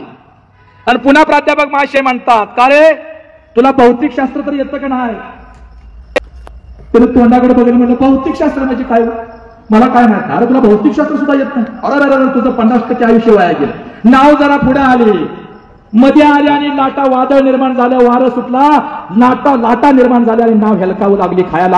आणि 7वी नापास झालेला नावाडी म्हणतोय की प्राध्यापक महाशय साहेब तुम्हाला पावता येतं का? साहेब म्हणाले, मला पावता येत नाही. आता साहेब तुम्हाला पावता येत नाही, तुमचं 100% आयुष्य वाया गेलं. शिक्षण महत्वाचं नाही, विचारानं वर्तन महत्वाचं आहे, तर सुशिक्षित माणूस बनतो. शिक्षणानं माणूस सुशिक्षित बनतो यावर माझा मुळीच विश्वास नाही. काय शिक्षणानं माणूस सुशिक्षित बनतो? शिक्षण हा पोट भरण्याचं साधन नसून बुद्धीचा विकास करणारं साधन आहे, हे लक्षात घ्या. शिक्षणाला सामाजिक जाणीव, आणि चारित्र्य प्रज्ञेची जोड असल्याशिवाय शिकलेला माणूस हा सुशिक्षित बनत नाही. आणि असा प्रज्ञा, करुणाशील, मैत्री आणि चारित्र्य याने परिपूर्ण असणारा सुशिक्षित माणूस बनवणं हे धम्माचं प्रयोजन आहे. त्याच्यासाठी माणसानो चला आपल्या बुद्धाच्या घरी हे आहे. एका पोरानं 4थीला असणाऱ्या पोरग शाळेतल्या मास्तरला गुरुजीला विचारलं, जुन्या वडिलाची शाळा होती, जुन्या काळातली शाळा, आणि पोराने विचारलं शाळेत गुरुजीला, गुरुजी वडिलांना पालक म्हणतात, मग आईला मेथी का म्हणत नाही म्हणला. त्याला काय वाटलं, बारकं पोरग 3री 4थीच, त्याला वाटलं बाबाला वडिलांना पालक म्हणून पालकाची सह्यान पालकाला बोलणार, त्याला वाटलं वडिलांना पालकाची भाजी म्हणतात. मग तो म्हणतो गुरुजी वडिलांना पालक म्हणतात, मग आईला मेथी का म्हणत नाही. गुरुजी म्हणाले की बाळा, आईला मेथी का म्हणत नाही हे मला माहित नाही, पण जी मुलं आपल्या आई वडिलांना भाजी पाल्यासारखं समजतात त्याचा कढीपत्ता झाल्याशिवाय राहणार नाही, त्याचा कढीपत्ता झाल्याशिवाय राहणार नाही. काय कढीपत्त्याचं काम हो? आमटी जेवण स्वयंपाक किती बी चांगलं होऊ द्या, जेवताना कढीपत्ता बाजूला काढावा लागतो. मग सांगा, साधं तुम्हाला कळील अशा भाषेत सांगतो, लय पुस्तकातलं लय मोठं तत्वज्ञान तुम्हाला कळील अशा भाषेत. डॉक्टर बाबासाहेब आंबेडकरांनी आम्हाला विचाराच्या पंचपक्वानाचं ताट वाढलेलं आहे आणि त्या ताटामध्ये बौद्ध धम्मरूपी मीठ टाकलेलं आहे. त्या मिठासहित जेवण करायचं आहे तर तुमचं सामाजिक आरोग्य सुधारेल, तर तुमचं आर्थिक आरोग्य सुधारेल, तर तुमचं राजकीय आरोग्य सुधारेल, तर तुमचं सांस्कृतिक आणि धार्मिक आरोग्य सुधारेल. याच्या हे आरोग्य सामाजिक, मानसिक आणि राजकीय आरोग्य सुधारण्यासाठीच बुद्धाच्या दिशेनं जायचं आहे आणि बुद्धाच्या दिशेनं भोजन समाजाला न्यायचं आहे. हा विषयाची भूमिका आहे, हा विषयाचा सार आहे. लक्षात घ्या. बघा मी वर्तन केलेलं, बुद्धाने बौद्ध धर्म स्वीकारला की मी, आणि त्यानंतर मी आजपर्यंत जवळजवळ 27,000 लोकांना बौद्ध धर्माची दीक्षा दिलेली आहे. आता नांदेडला आलो रात्री मुक्कामानं, सहयोगनगर बुद्ध विहार आहे. बुद्ध जयंतीला मी 200 लोकांचा धम्मदीक्षेचा सोहळा नांदेडला ठेवला. यात एक आठवडा किंवा एक महिना सुद्धा असा मी वाया जाऊ देत नाही की जिथं बहुजनला मी बौद्ध धर्माची दीक्षा देतोय माझ्या आयुष्यातील एक महिना सुद्धा वाया घालवला नाही. लक्षात घ्या. हे राहुल खांडेकर तुमच्या गावाचे पुत्र आहेत. मागच्या 13 एप्रिलला देहरोड धम्मभूमीच्या मध्ये देहू येथे त्यांच्या उपस्थितीमध्ये 9 जणांना धम्मदीक्षा दिली, त्यातला महादेव कोळी नावाची मुलगी होती. आता तुम्हाला सगळ्यांना निमंत्रण देतोय, 18 मे 2025 ला भंडारा येथे 1 लाख बहुजन बांधवाचा धम्मदीक्षा सोहळ्याचं नियोजन केलेलं आहे. समारंभ होता आहे. हे काम करतोय नंतर बोलतोय, मी ग्लॅमर वक्ता नाही. मला माझ्या भाषणाला टाळ्या देणारे श्रोते नको, क्रांतीची हाळी देणारा समाज हवा आहे, त्याच्यासाठी मी बोलतोय. लक्षात घ्या. पाहायला या खरं का खोटं प्रबुद्धसाठी बोलतात. 18 मे 2025 आणि स्वयंजक कोण आहे? जिथं स्वयंजक बघा कमी स्वयंजक आश्चर्य वाटलं, आशावाद वाटला मला. स्वयंजक सगळे क्लास 1 अधिकारी आहे. आपण एखाद्या कलेक्टरला जर विचारलं पत्रिकेत नाव टाकून आहे मी राजपत्रित अधिकारी आहे, नाव टाकू नका. पण स्वयंजक आहे सामाजिक न्याय खात्याचे राज्य सचिव डॉक्टर हर्षदेव कांबळे, त्यांचे स्वयंजक आहे. लागतात अनेक तहसीलदार, नायब तहसीलदार, क्लास 1 क्लास 2 अधिकारी, सगळे अधिकारी स्वयंजकाच्या निमंत्रणाच्या यादीमध्ये आहे. आपल्यातल्या उशिरा का होणार, आमच्यातल्या बुद्धिजीवी वर्गांना, आमच्यातल्या शिकलेल्या लोकांना, अधिकाऱ्यांना याची जाणीव झाली की धम्माचं काम हे तुमच्यावर आज सोपवलेलं आहे. आणि त्याचं उदाहरण म्हणून भंडारा येथे फार मोठा धम्मदीक्षा 1 लाख लोकांचा दीक्षा समारंभ त्या ठिकाणी आयोजित केला. आणि हे वर्तन बौद्ध धर्म स्वीकारल्यानंतर माझी झाली पंचायत, माणूस म्हणून चांगला झालो. माझा मुलगा सुद्धा म्हणाला, पप्पा महाग म्हणजे काय हो, जातीची ओळख नाही दिली. मी 4थीला गेलेलं पोरग होतं, आता 10वीला गेला. एक पोरगा सिव्हिल करतोय आणि 4थीला त्याच्या मॅडमने त्याला हिंदू मांग म्हणून त्या दाखल्यावर दिली. थांबा म्हणला, ही काय भानगड, पप्पाला विचारतो. मला घरी आला, असं होतं रकाना भरलेला प्रवेश फॉर्म. पप्पा ही मांग म्हणजे काय हो? हे तर हिंदू लिहिले मांग, आपलं मांग म्हणजे काय हो, काय लिहायचं येतं? त्यामुळे मांग म्हणजे गुलाम. मी पोराला 4थीच्या पोराला सांगितलं, मांग म्हणजे गुलाम बाबा. जाती ही गुलामीची बिडी आहे, आपण माणूस आहे. बौद्ध तुझ्या मॅडमला सांग, आम्ही मांग हे सोडून दिलेला आहे. हिंदू धर्माचा त्याग माझ्या पप्पाने केला, आम्ही बौद्ध झाला, बौद्ध म्हणून ले. हे झालं. खांडेकर साहेब 2006 माझं बौद्ध धर्म स्वीकारला. आता लग्नाचं वय झालं, लग्नाची झाली की पंचायत माझी. आता मी काय मांगाची पोरगी करणार नाही, आणि मांगा देतीलच कशी? ते म्हणतात आधी बौद्ध धर्म स्वीकारून तुम्ही बाटलाय. मी म्हणालो मी शुद्ध झालो, बौद्ध झालो, अंबुजानो, तुम्ही बाटलाय. 21व्या शतकात सुद्धा तुम्ही किती कट्टर हिंदू महाग म्हटलं तर इथलं हिंदू धर्म व्यवस्था तुम्हाला माणूस म्हणून कधीच जवळ करणार नाही. लक्षात घ्या, माणूस म्हणून तुम्हाला कधीच जवळ करणार नाही. महागाचा हिंदू 21व्या शतकात सुद्धा हिंदू धर्म व्यवस्थेच्या दगडाच्या देवाला जर तुम्ही स्पर्श केला तर त्याचा सुद्धा विठ्ठाळ मानला जातो. तुम्ही बाटलेला आहे.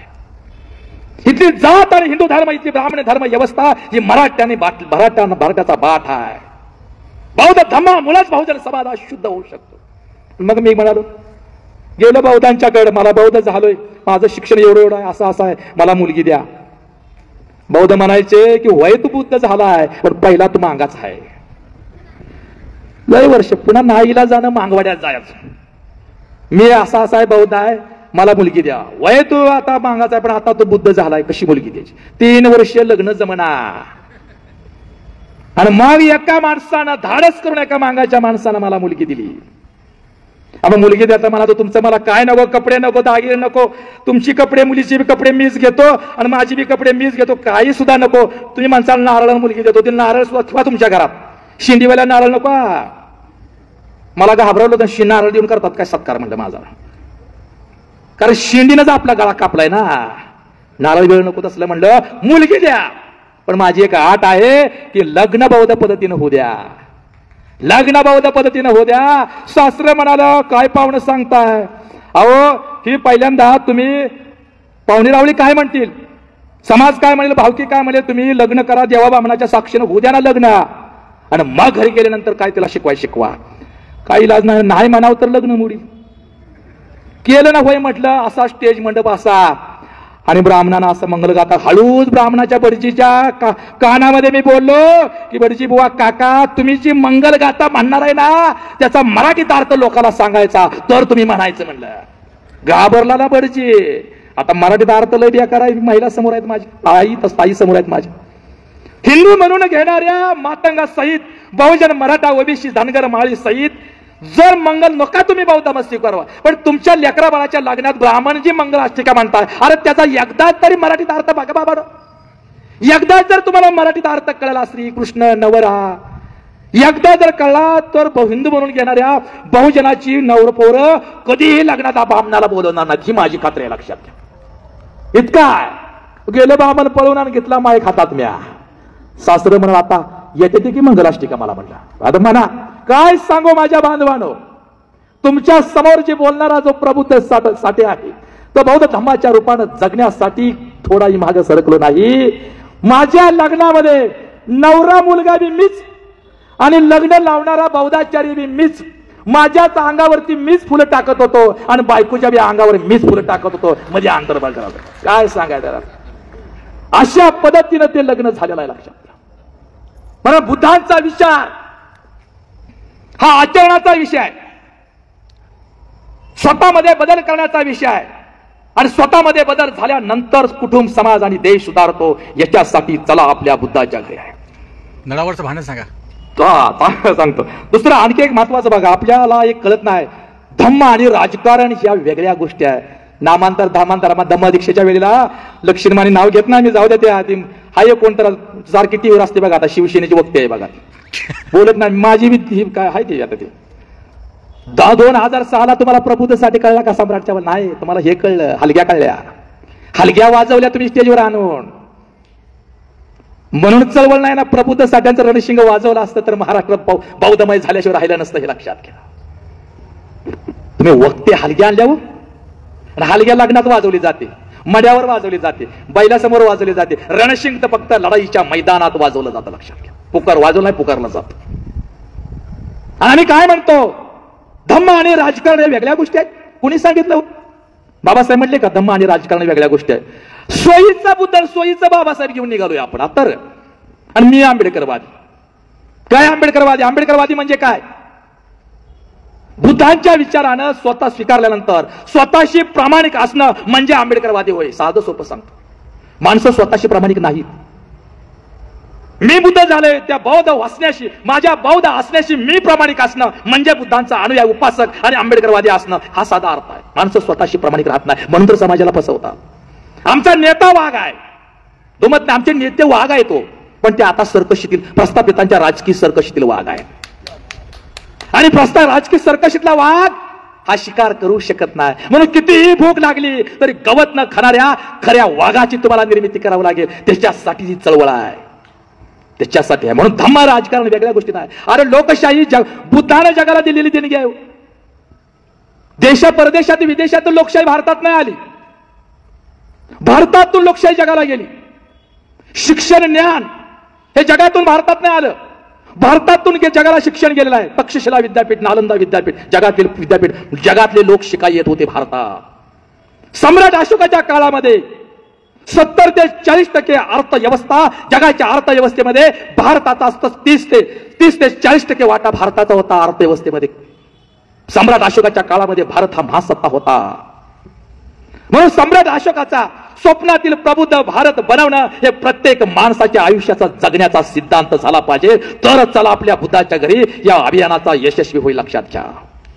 काय सम्राट अशोकाचा स्वप्नातील प्रबुद्ध भारत बनवणं हे प्रत्येक आंबेडकरी चळवळीतल्या माणसाचं, महिलांचं जीवनाचा सिद्धांत आणि जीवनाचा संकल्प हे झालं पाहिजे. याच्यासाठी काम करायचं. धम्म आणि राजकारण वेगळ्या. आम्ही काय म्हणतोय, बौद्ध धम्मात एकत्र येऊ, धम्मात एकत्र, बुद्ध विहारामध्ये एकत्र येऊ आणि राजकारणात कुठेही बोंबलत जाऊ, हे असं सांगितलं. ज्याला चळवळ म्हणतात. मी बरं नाही बोलत, मी बरं वाटत, तुम्हाला गोड गोड वाटावं, तुम्हाला कौतुक वाटावं, बौद्ध मत स्वीकारला, तुम्ही माझ्या पाठीवर शाबासकी माटावं. नाही, मी सत्य खरं सांगतोय. बुद्ध विहारात धम्मात आपण एकत्र येऊ आणि राजकारणात कुठेही बोंबलत फिरू असं नाही बाबा, कुठं सांगितलंय. धम्म आणि राजकारण या वेगळ्या गोष्टी नाही, एकाच नाण्याच्या दोन बाजू आहेत. आणि लोकशाही बुद्धानं जगाला दिलेली देणगी आहे, भारताला दिलेली देणगी आहे. म्हणून तर डॉक्टर बाबासाहेब आंबेडकर संविधान देत असताना बाबासाहेब आंबेडकर म्हणतात, मी भारताला पुन्हा संसदीय लोकशाही देत आहे. लोकशाही जर बुद्धाला जगाला दिलेली देणगी आणि भारताला दिलेली देणगी असेल तर लोकशाहीचं राजकारण करण्यासाठी धम्माच्या संस्कार असणारी माणसं राजकारणात असायलाच हवी. लक्षात घ्या. म्हणून धम्म राजकारण हा जनकल्याण जुगाराचा अड्डा नसून जनकल्याणाचं पवित्र साधन आहे. ते साधन निर्माण करायचं असेल, भारत प्रबुद्ध भारत बनवायचा असेल तर सत्ता हातात पाहिजे.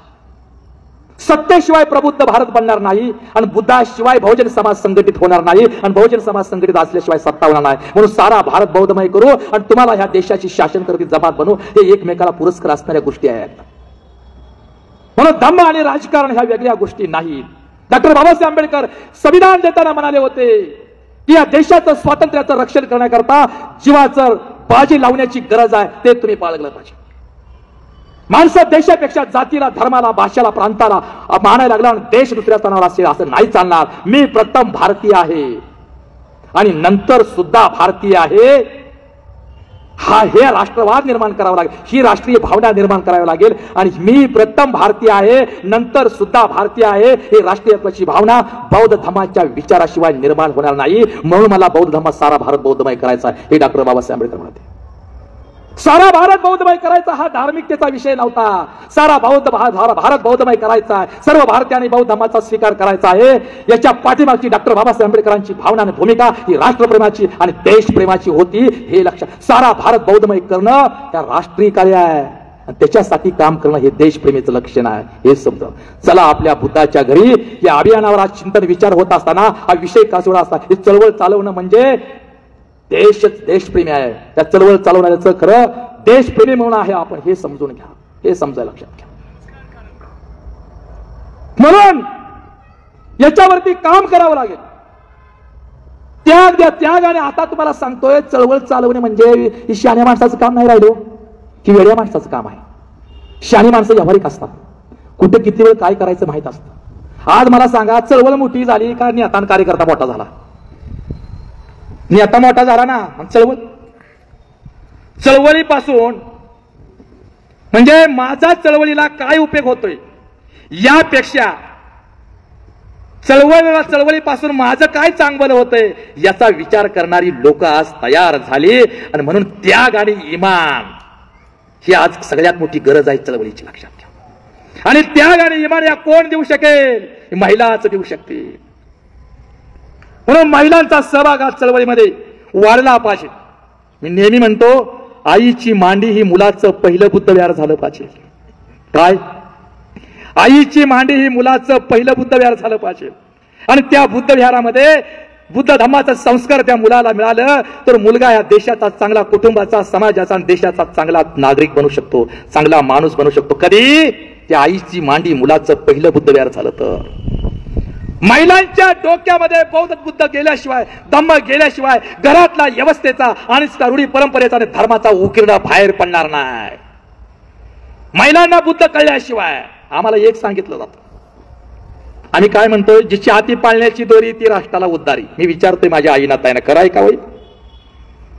काय काय शिकवलंय आम्हाला? जिच्या हाती पाळण्याची दोरी ती राष्ट्राला उद्धारी. खरं आहे का? अरे बोला की तुम्हाला हिंदू धर्म व्यवस्थेनं बोलायला बैतल्या महाभारतामध्ये स्त्रीला डावावरती लावलं, रामायणामध्ये गरोदर पत्नीला राणा सोडून दिलं, पण माझ्या बाबासाहेब आंबेडकरांच्या भारतीय संविधानानं महिलेला राष्ट्रपती केलं, कलेक्टर केलं, पंतप्रधान केलं. अरे बोला, इथल्या हिंदू धर्मानं तुम्हाला बोलणं नव्हतं, लुळं पाळं पहिरं मुख आंदोलन करून ठेवलं, बाबासाहेबांनी बोलायला शिकवलं. मी तुम्हाला विचारतोय, जिच्या हाती पाळण्याची दोरी ती राष्ट्राला उद्धार कराय का?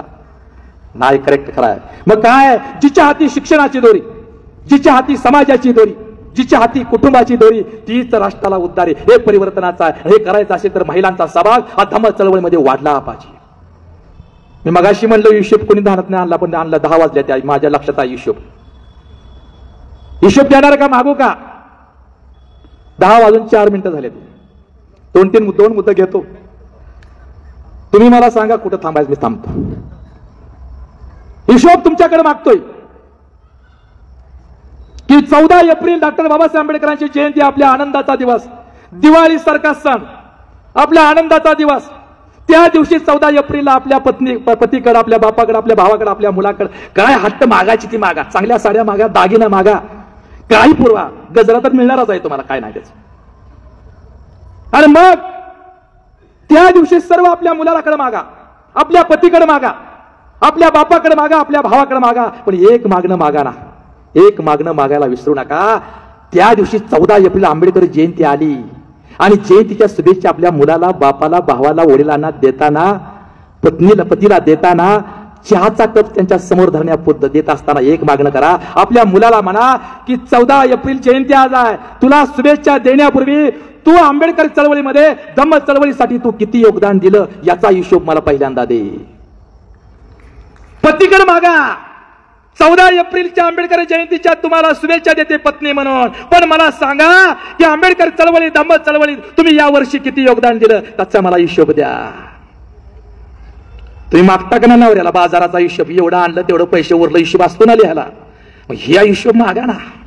भावाला, बापाला म्हणा आंबेडकर जयंतीच्या तुम्हाला शुभेच्छा देत असताना तुम्ही या धम्म चळवळीसाठी किती योगदान दिलं याचा हिशोब मागा. अशा हिशोब मागणाऱ्या माझ्या समाजामध्ये माझ्या ताया, या आई, मुली तयार झाल्या तर रमाईच्या कष्टाला फळ आल्याशिवाय राहणार नाही, हे निर्माण करायला लागतं. मागणार का नाही हिशोब? कांडेकर साहेब माझे चांगले मित्र आहे तुमच्या गावातले, पुढच्या वर्षी मला नाही बोलवलं तर फोनवर विचारील सोहिंजकांना मी, तिथं चांगले आहे मित्र माझे, ते खरंच महिलांनी हिशोब मागितला का? आणि ज्या ज्या महिलेने हा हिशोब मागितला त्यांनी खांडेकर साहेबांना फोनवर सांगायचं, प्रबुद्ध साठेने सरांना सांगा मी आमच्या पतीकड, मुलाकडे, बापाकडे, भावाकडे हिशोब मागितलेला आहे, तर तुम्ही बाबासाहेबांच्या खऱ्या लेकी लक्षात घ्या, तर तुम्ही बुद्धांच्या उपासक लक्षात घ्या. खरं तर महिलांचा सहभाग, त्याग आणि इमान आणि चारित्र्य, नीतिमत्ता, खऱ्या अर्थानं कुटुंब जर बौद्धमय करायचं असेल तर पहिल्यांदा बुद्ध आणि धम्म ही महिलांच्या डोक्यात गेला पाहिजे ना.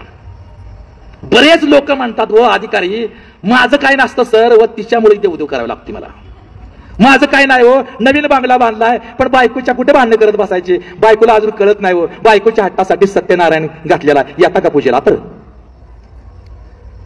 अरे मी म्हणलं मी फेकू 33 कोटी देवावर फेकलेला माणूस म्हणलं मी, कारण 33 कोटी देवाच्या भक्तीने आमचा उद्धार झाला नाही तर डॉक्टर बाबासाहेब आंबेडकरांच्या बौद्ध धम्माच्या शक्तीने तुम्ही आमचा उद्धार झाला आहे आणि होणार आहे. त्याच्यासाठी चला आपल्या बुद्धाच्या घरी. आम्ही सहज म्हणतो गड्याची भांडणं लागली, 2 भावाची भांडणं लागली का आम्ही काय म्हणतो, आम्ही काय हातात बांगड्या बाह्या अशा सारत, आम्ही काय हातात बांगड्या भरल्या त्या काय माणसं म्हणतो, म्हणजे बांगडीला कमी समजतो.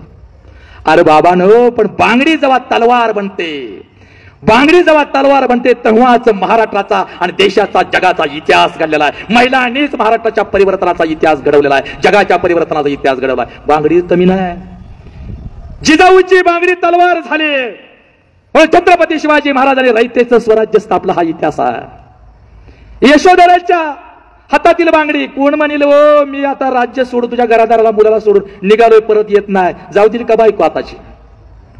2.5 महिने मला बाहेर मी आहे. 2.5 महिने 13 तारखेलाच गेलोय देहरोडला मी. म्हणून बाबासाहेब म्हणून मी पत्नीचा गुन्हेगार आहे तुमच्या समोर बोलताना सुद्धा. रोज उठून सकाळी आंघोळ केल्यानंतर चहा पिण्यापूर्वी मी 10 वेळा पत्नीचा आभार व्यक्त करतो.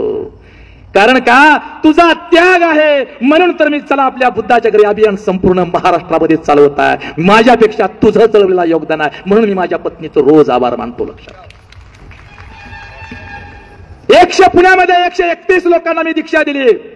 भारतीय बौद्ध महासभेचे राष्ट्रीय कार्याध्यक्ष भीमराव आंबेडकर आणि आनंदराज आंबेडकर यांच्या उपस्थितीमध्ये 131 लोकांमध्ये मातंग होते, चर्मकार होते, बेलदार होते, लिंगायत होते, मराठे होते, माळी होते, आदिवासी होते आणि 3 फॉरेनच्या लोकांनी पुण्यात येऊन दीक्षा घेतली. आणि त्या दीक्षामध्ये पहिल्यांदा माझी पत्नी घरात 2 शब्द नीट बोलत नाही पण त्या दिवशी स्टेजवर बोलली. भीमराव आंबेडकर म्हणाले कोण आहे त्या? म्हणलं मिसेस आहेत. तुम्ही खाली जावा पत्नीला वरची होत्या. मला तुमचं सारखंच काय वर काम आहे म्हणले. आणि पत्नी म्हणले धम्म प्रबुद्ध साठे तुम्हाला व्याख्याते म्हणून माहित आहे, तुम्ही बाबासाहेबांच्या नातूच्या साक्षीने नाही म्हणली माझी पत्नी. तर रमाईच्या नातूच्या साक्षीने मी अभिवचन देते की प्रबुद्ध साठे तुम्ही धम्म रथाचा बौद्ध धम्माच्या रथाची रथ पुढे न्या. संसाराचा रथ मी तुमच्या संसाराचा रथ चालवायला मी समर्थ आहे. हे अभिवचन बाबासाहेबांच्या नातूच्या साक्षीने तिने मला दिले म्हणून मी फिरतोय. लक्षात घ्या. यशोधरा मातेनं त्याग दिला म्हणूनच बौद्ध धम्मरूपी मानवी कल्याणाचा सुखाचा शोध लागला. क्रांती ज्योती सावित्रीबाई फुल्यांची बांगडी तलवार झाली म्हणून या महाराष्ट्रामध्ये सामाजिक क्रांतीच्या मशाली पेटल्या गेल्या. आणि रमाईची बांगडी तर स्वतःसाठी कधी जगलीच नाही, बाबासाहेबांच्या चळवळीला समर्पित झाली म्हणून आम्ही माणसात आलो, म्हणून आम्हाला माणसाचं जीवन मिळालं, सुखात आलं, सन्मानाचं आयुष्य मिळालं. म्हणून महिलांचा सन्मान करा. घरामध्ये आपल्या बौद्ध माणसाच्या घरामध्ये आपल्या मुलीचा सन्मान इज्जत करा, आपल्या पत्नीचा इज्जत करा, सन्मान करा, आपल्या आईचा सन्मान, आपल्या बहिणीचा इज्जत सन्मान करा. भांडण नवरा बायको जास्त तो आणि असा बी ज्या मताचा मेळ आहे. भांडणं लावणार नाही. नवरा बायको मध्ये भांडण असल्याशिवाय प्रेम वाढत नाही, गोडी वाढत नाही संसाराची. लक्षात. बाबासाहेबांची काही भांडण होत नव्हती. पुस्तक आणल्यावर रमाई म्हणा यात काय लिहिलंय का, लेकरा बाळासाठी काय करतात या ग्रस्तात या पुस्तकात लिहिलंय का सांगा. आणि बाबासाहेब म्हणायचे सारखीच किरकिर करते, काय पाहिजे तुला. आणि बाबासाहेबला रमाईला सांगितलं बाजार, आयुष्यातला पहिला बाजार बाबासाहेबांना सांगितला रमाईला आणायला कोथिंबिरीची पेंडी. आता कोथिंबीर किती आणावी? आपल्या बायकोने सांगितलं आणा बाबा कारंजामध्ये बाजारातून बाजार कोथिंबीर किती आणू कोथिंबीर? 1 पेंडी, 1 पेंडी, 2 पेंडी, 3, 5. बाबासाहेब आंबेडकरांनी पोतभर पेंडी आणल्या आणि आत्याच्या समोर व सांग रामुला सांग ही डाळ कोथिंबीर. आपण कोथिंबीर म्हणून बटाटा आणावं, कांदा आणावं, मिरची आणावी, भाजी दुसरं आणावं, काहीतरी मी आणावा, काय दुसरं काय असेल त्यावेळेस. आत्या म्हणाले अरे भिवाई काय केलंय, 1-2 आणल्या असत्या तर परत होतं, 5 आणल्या पोतवर काय उपयोग, नासून जाणार. मग आता पुन्हा रमाईचं तुझं भांडण होणार. बाबासाहेब आंबेडकरांसारखा महामानव मागच्या दारातून पळून गेले. इज्जत सन्मान करा. एक आहे पण नवरा बायकोची कितीही भांडणं लागली तर बायकोला किती नवऱ्याचा राग आला तर आपल्या नवऱ्याला आपल्या मुलीसमोर आपल्या मुलासमोर शिवराळ भाषेत बोलू नका, अपशब्द बोलू नका. आणि नवऱ्याला सुद्धा बायकोचा कितीही राग आला तर नवऱ्यानं आपल्या बायकोला बोलताना मुलीसमोर आणि मुलासमोर शिवराळ भाषेत अपशब्द बोलायचं ना. एवढं जरी पाळला तर तुम्ही बौद्ध आहात म्हणून समजा. एवढं पाळलं, साधं एवढं जरी पाळलं तरी तुमचं कुटुंब सुखी आहे. पंचशिलाचं पालनाचं एवढं जर पाळलं म्हणून उदार बौद्ध स्त्री महिला आणि पुरुष धम्म चळवळीच्या रथाची 2 चाका आहे ती जोडण्याचा प्रयत्न करा. आणि म्हणून मी नेहमी उदाहरण सांगतो. एका तरुणाचं लग्न झालं असतं, महिना झालं लग्न होऊन, पण तो घरी आनंदात नव्हता, खुशीत नव्हता, सारखा नाराज, चेहरा पडलेला, सारखाच चेहरा पडलेला, नाराज असायचा. आणि नाराज होऊन झाडाच्या गावाच्या असं झाड असं झाडाच्या पारावर येऊन बसायचा, सारखा खाली मान करून बुईला असं जमिनीला असं टोकरत बसायचा. महिना झालं लग्न होऊन पण घरी नाराजच. त्याच्या मित्र एक दिवशी त्याच्याजवळ आला आणि त्याचं तोंड बघून मित्र म्हणाला अरे तुझं तोंड बघून मी लग्न करावं का नका असं वाटायला लागलंय, हास ना जरा. लग्न सोन्यासारखी बायको मिळाली, गोरी पान मिळाली, जरा चांगला संसार कर, मजेत राहा, असा का चेहरा पाडलाय? तो तरुण म्हणाला, काय सांगू मित्रा, महिना झालाय माझ्या बायकोचं लग्न हो, माझं लग्न होऊन, पण बायको जर माझं पटतच नाही हो. काय लिहाय नेसायला कमी नाही, दागदागिनं काय कमी नाही, कधी सुपारीचं व्यसन नाही, कधी दारूचं व्यसन नाही, न चुकता गजरा आणतोय रोज, सगळं व्यवस्थित आहे. कधी मांसाहारी शिवी नाही दिली, कधी शाकाहारी शिवी नाही दिली. शिवी सुद्धा मांसाहारी शाकाहारी प्रकार आहेत, माहित आहे का? खाण्यामध्येच नाही, शिवी सुद्धा शाकाहारी मांसाहारी प्रकार आहे. कसा? साधं का ग, ही शाकाहारी झाली आणि तुझ्या आईत ही मांसाहारी झाली, ही मांसाहारी झाली, तशी सुद्धा देत नाही, तरी सुद्धा बायको तर माझं पटत नाही. मित्रांनो म्हणला, अरे एवढं सारं केलंय, पण तुझ्या बायकोच्या आजच्या स्वयंपाकाचं, जेवणाचं, भाजीचं कधी कौतुक केलंय का? अरे गड्या एवढं राहिले गड्या म्हणला, एवढं राहिले गड्या म्हणला, आज जा घरी आणि तुझ्या बायकोनं जे काय, जो काय स्वयंपाक करील, जी काय भाजी करील, त्या भाजीचं स्वयंपाकाचं कौतुक कर. गडे घरी निघाला, अरे म्हणला एवढं सारं, एवढं सोपी गोष्ट कळली नाही मला. आज जातो घरी, बायकोनं जे जेवण बनवेल, जी भाजी बनवेल, खराड बनवू द्या, आळणी बनवू द्या, तिखट बनवू द्या, आंबाट बनवू द्या, नाहीतर फळात पाणी का वाढणार म्हणला. कौतुक करायचं. हा हातपाय तोंड धुतला, जेवायला बसला आणि दुर्दैव त्याचं त्याच्या बायकोनं त्या दिवशी शेजारणीच्या घरातील भाजी आणली होती. आणि हा भाजी हातात घेतली आणि तोंडात असं चावायला लागला आणि गिळायची आता सुरुवात केली. काय चविष्ट भाज्या, काय चवदार भाज्या, किती सुगरण माझी, ती किती सुगरण बायको मला मिळाली, तुझ्यासारखी सुगरण बायको मला मिळाली, केवढ्या मोठ्या नशिबाचा मी आहे. काय झालं असेल? त्याची बायको म्हणाली, अरे किरडीवाल्या, तुझ्या ताटीचा बांबू डासळला, महिनाभर झालं हाताचं कांडकं करून मी तुला स्वयंपाक करून वाढते, जेवण वाढते, कधी माझ्या स्वयंपाकाचं कौतुक केलं नाही आणि शेजारणीच्या घरातील भाजी आणल्यावर तू फाटूस तर कौतुक करायला लागला. काय भांडी बाहेर, पळपूट बाहेर, तवा बाहेर, काटवट बाहेर, परात बाहेर, रॅक बाहेर, काय सगळं बाहेर. माणसाची गर्दी जमली. तो मित्र बायको जवळ उभा होता आणि उभा राहून बायकोला म्हणतोय, वहिनी होऊ द्या जोरदार. विश्वास, भगवान बुद्ध म्हणतात, विश्वास हा सगळ्यात मोठा नातेवाईक आहे. रक्ताच्या नात्यापेक्षा माणुसकीच्या जिव्हाळ्याचं जपल्यालं नातं सर्वश्रेष्ठ आहे. विश्वास हा सगळ्यात मोठा नातेवाईक आहे. आणि म्हणून या नातेवाईक, या नात्यानं, मानवतेच्या नात्यानं, माणुसकीच्या जिव्हाळ्याच्या नात्यानं एकमेकाला संघटित करणं, एकमेकांचा विचार करणं आणि त्या दिशेनं चालणं हे कळतं. दुसरं एक दोन उदाहरण घेतो आहे की का बुद्धाच्या घरी का जायचं आहे, का बुद्धाच्या घरी जायचं आहे. जात आहे, जातीतून बाहेर पडण्यासाठी बुद्धाच्या घरात जायचं. जाती अंतातून माणूस, समाज आणि देश निर्माण करण्यासाठी बुद्धाच्या घरी जायचं आहे. जात हा माणसाचा सन्मान नाही, जात का अभिमान आणि गर्व बाळगणारी गोष्ट आहे. जात आणि जातीची अस्मिता आत्मघात आहे. अरे जातीत राहणं म्हणजे स्वतःवरती अत्याचार करण्यासारखं आहे. काय म्हणतोय बघा, जातीत राहणं, मी मांग, मी मराठा, मी चांभार, मी माळी, मी भटका, मी रामोशी, मी ओबीसी, जातीत राहणं म्हणजे स्वतःवरती अत्याचार करण्यासारखं आहे. जातीचा गर्व आणि अभिमान बाळगणं हा जगातला सगळ्यात मोठा मूर्खपणा आहे. जात ही काल्पनिक गोष्ट आहे. जात ही काल्पनिक गोष्ट आहे आणि ती काल्पनिक गोष्टीमध्ये भारतातला माणूस, महाराष्ट्रातला माणूस स्वतःचं अस्तित्व शोधतो.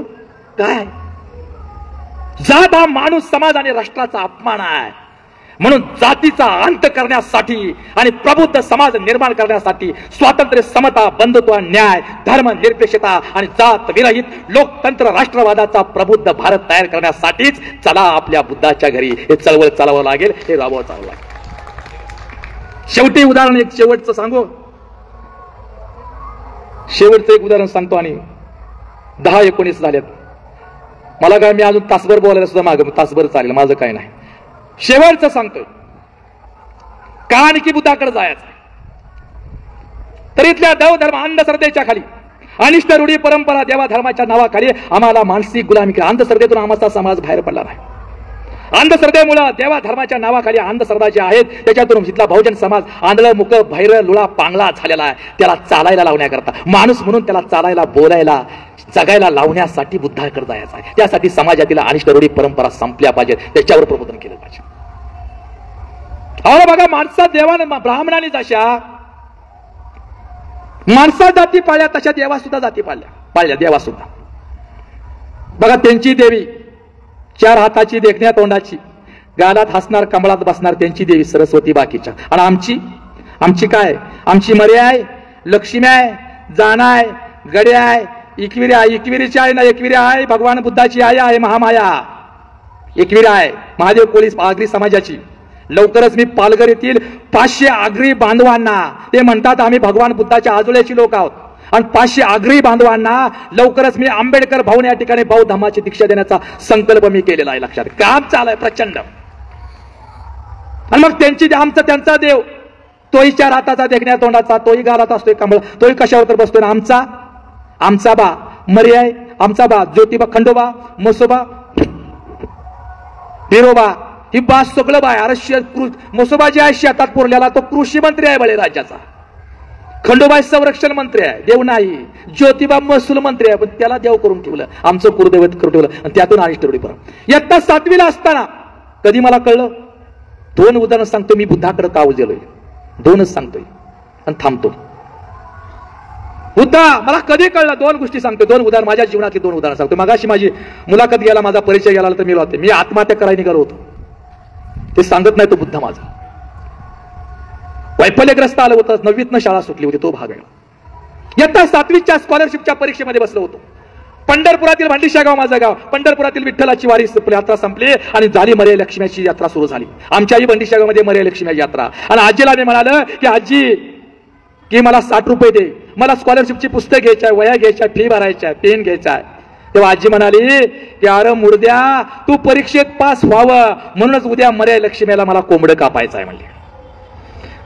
मला राग आला. माझी आजी माझ्या आईपेक्षा माझ्यावरती प्रेम करणारी माझी आजी माझ्यापेक्षा मर्या लक्ष्मीवर प्रेम करायला लागली.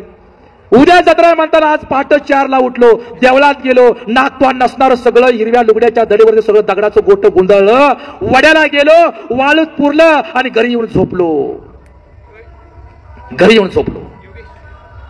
उद्या जत्रा. एकाच गावातील 2-2 पोत्रात फुल दारू पेलेले आणि वाजत गाजत मर्या लक्ष्मीचं चांग बोल म्हणत देवळात येतात. आणि पाहतात तर काय, देवी कुठे गेली, साऱ्यांनाच प्रश्न पडला. आलो एका बाईच्या अंगात, आणि ती बाई म्हणाली अरे तुमच्या राजकारणाला कंटाळून, तुमच्या भांडणाला कंटाळून मी दुसऱ्याच्या भाकला गेली. 7वीचा विद्यार्थी मी, खाकी आपचरीन पांढरा काकाला कोंबडं धरलं होतं, दिलं कोंबडं सोडून आणि अंगात येणाऱ्या बाईच्या समोर गेलो. इतर वेळी तिला मी मावशी म्हणायचो, पण देवीला मावशी कसं म्हणायचं. अंगात येणाऱ्या बाईच्या जवळ गेलो आणि म्हणालो की अगं देवी तू कुठं आहे हे तुला सुद्धा माहित नाही, हे फक्त पट्ट्यालाच माहित आहे. लक्षात. आणि मग जोरात पाठीवरती आजीनं धबाका लावला. मग वड्याला जत्रा गेली, वाळत पुरलेलं देव उचललं, देवळात आणल्यानं मग जत्रा झाली. दुसऱ्या दिवशी मारवाड्यातील मांगवाड्यातील आया बायाने माझ्या आजीचं डोकं उठवलं. आता तुझ्या नातूचं काही खरं नाही. माझ्या ताईनो, माझ्या बांधवानो, त्या वर्षी माझं देवीने कोणतंही नुकसान केलं नाही.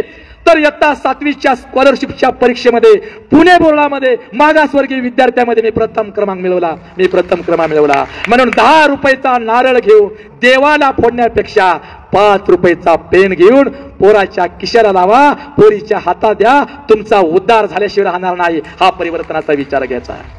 आणि बौद्ध आणि मातंग मी सांगतोय बाबांनो, इथं पुढे आल्यानंतर लवकरच मी या ठिकाणी बौद्ध आणि मातंग बंधुभाव परिषद याच ठिकाणी घेऊया. कारण बौद्ध आणि बाबासाहेब आंबेडकर मला का फिरावं लागलंय. 14 ऑक्टोबर 1956 त्यावेळेस आमचे महार बांधवांनी बौद्ध धर्माचा दीक्षा घेतली. काही मातंग बांधव होते 10,000 आणि दुसरं धर्मांतर मातंगाचं होतं. 2 जून 1936 मुंबई इलाका मातंग परिषदेमध्ये त्यावेळी 8,000 मांगाच्या उपस्थितीमध्ये बाबासाहेबांच्या अध्यक्षतेखाली आम्ही बाबासाहेबांबरोबर बौद्ध धर्माचा दीक्षा घेण्याचा ठराव मांडणारी आणि मंजूर करणारी पहिली जात ही मांगाची होती. 16 डिसेंबर 1956 तारीख दिली आणि मांगा मानाची ऋषीपोटी नागपूरला किती महार गेली? 6 लाख गेली, 5 लाख, आपण 10 लाख जाऊ. 16 डिसेंबर 1956 महाराष्ट्रातील 10 लाख मातंग समाज बाबासाहेबांच्या नेतृत्वाखाली बौद्ध धर्माची दीक्षा घेतली होती. याची तारीख होती 16 डिसेंबर 1956. तर 6 डिसेंबरला बाबासाहेब गेले. बाबासाहेबांचं महापरिनिर्वाण झालं. बाबासाहेबांच्या अचानक महापरिनिर्वाणामुळे सगळ्यात जास्त नुकसान हे मांगाचं झालं. सगळ्यात जास्त नुकसान. आणि पंढरपूर तालुक्यामध्ये एका गावामध्ये बाबासाहेबांची सभा होती. सोलापूरचे मातंग समाजाचे केरू जाधव आणि पंढरपूरचे सर्व गुरु हे महार समाजाचे माणूस हे सभेचं नियोजन करत होते. आणि गावातील जातीवाद्यानं महारामांगाला ताणून मारलं, केरू जाधवाला बेद मारलं, मेला म्हणून सोडून देण्यात आलं. आणि दुसऱ्या दिवशी मासदारा पकडण्याला भुईनं त्या केरू जाधवला बेशुद्ध केरू जाधव उचललं, पंढरपूरच्या दवाखान्यात नगरपालिका दवाखान्यात ऍडमिट केलं. बापाला सांगितलं, रामचंद्र जाधवला सांगितलं. सोलापुरातून केरू जाधवचे मातंग समाजातील रामचंद्र जाधव आपल्या मुलाला पाहायला बघायला आले. सांगितलं तुमचा मुलगा वाचण्याची शक्यता नाही, बेदम मारलेला आहे. बघा या रामचंद्र जाधव पंढरपुरात आले. पंढरपुरात आल्यानंतर रामचंद्र जाधवांनी कुठे जायला पाहिजे? आपल्या मुलाला बघायला जायला पाहिजे ना. रामचंद्र जाधव आपल्या मुलाला बघायला नाही गेले, महारवाड्यात गेले. महार समाजाच्या माणसाला विचारलं तुम्ही इकडे कुठं? मातंग समाजातील रामचंद्र जाधव असे म्हणतात की माझ्या केरूला मी बाबासाहेबांच्या वळून तेव्हाच वावळून टाकलेला आहे. माझ्या केरूला मी बाबासाहेबांच्या वळून तेव्हाच वावळून टाकलेला आहे. मी तुम्हाला किती महार समाजाला, माझ्या महार बांधवाला किती लागलं हे बघायला आलो. ही भावना होती आमची.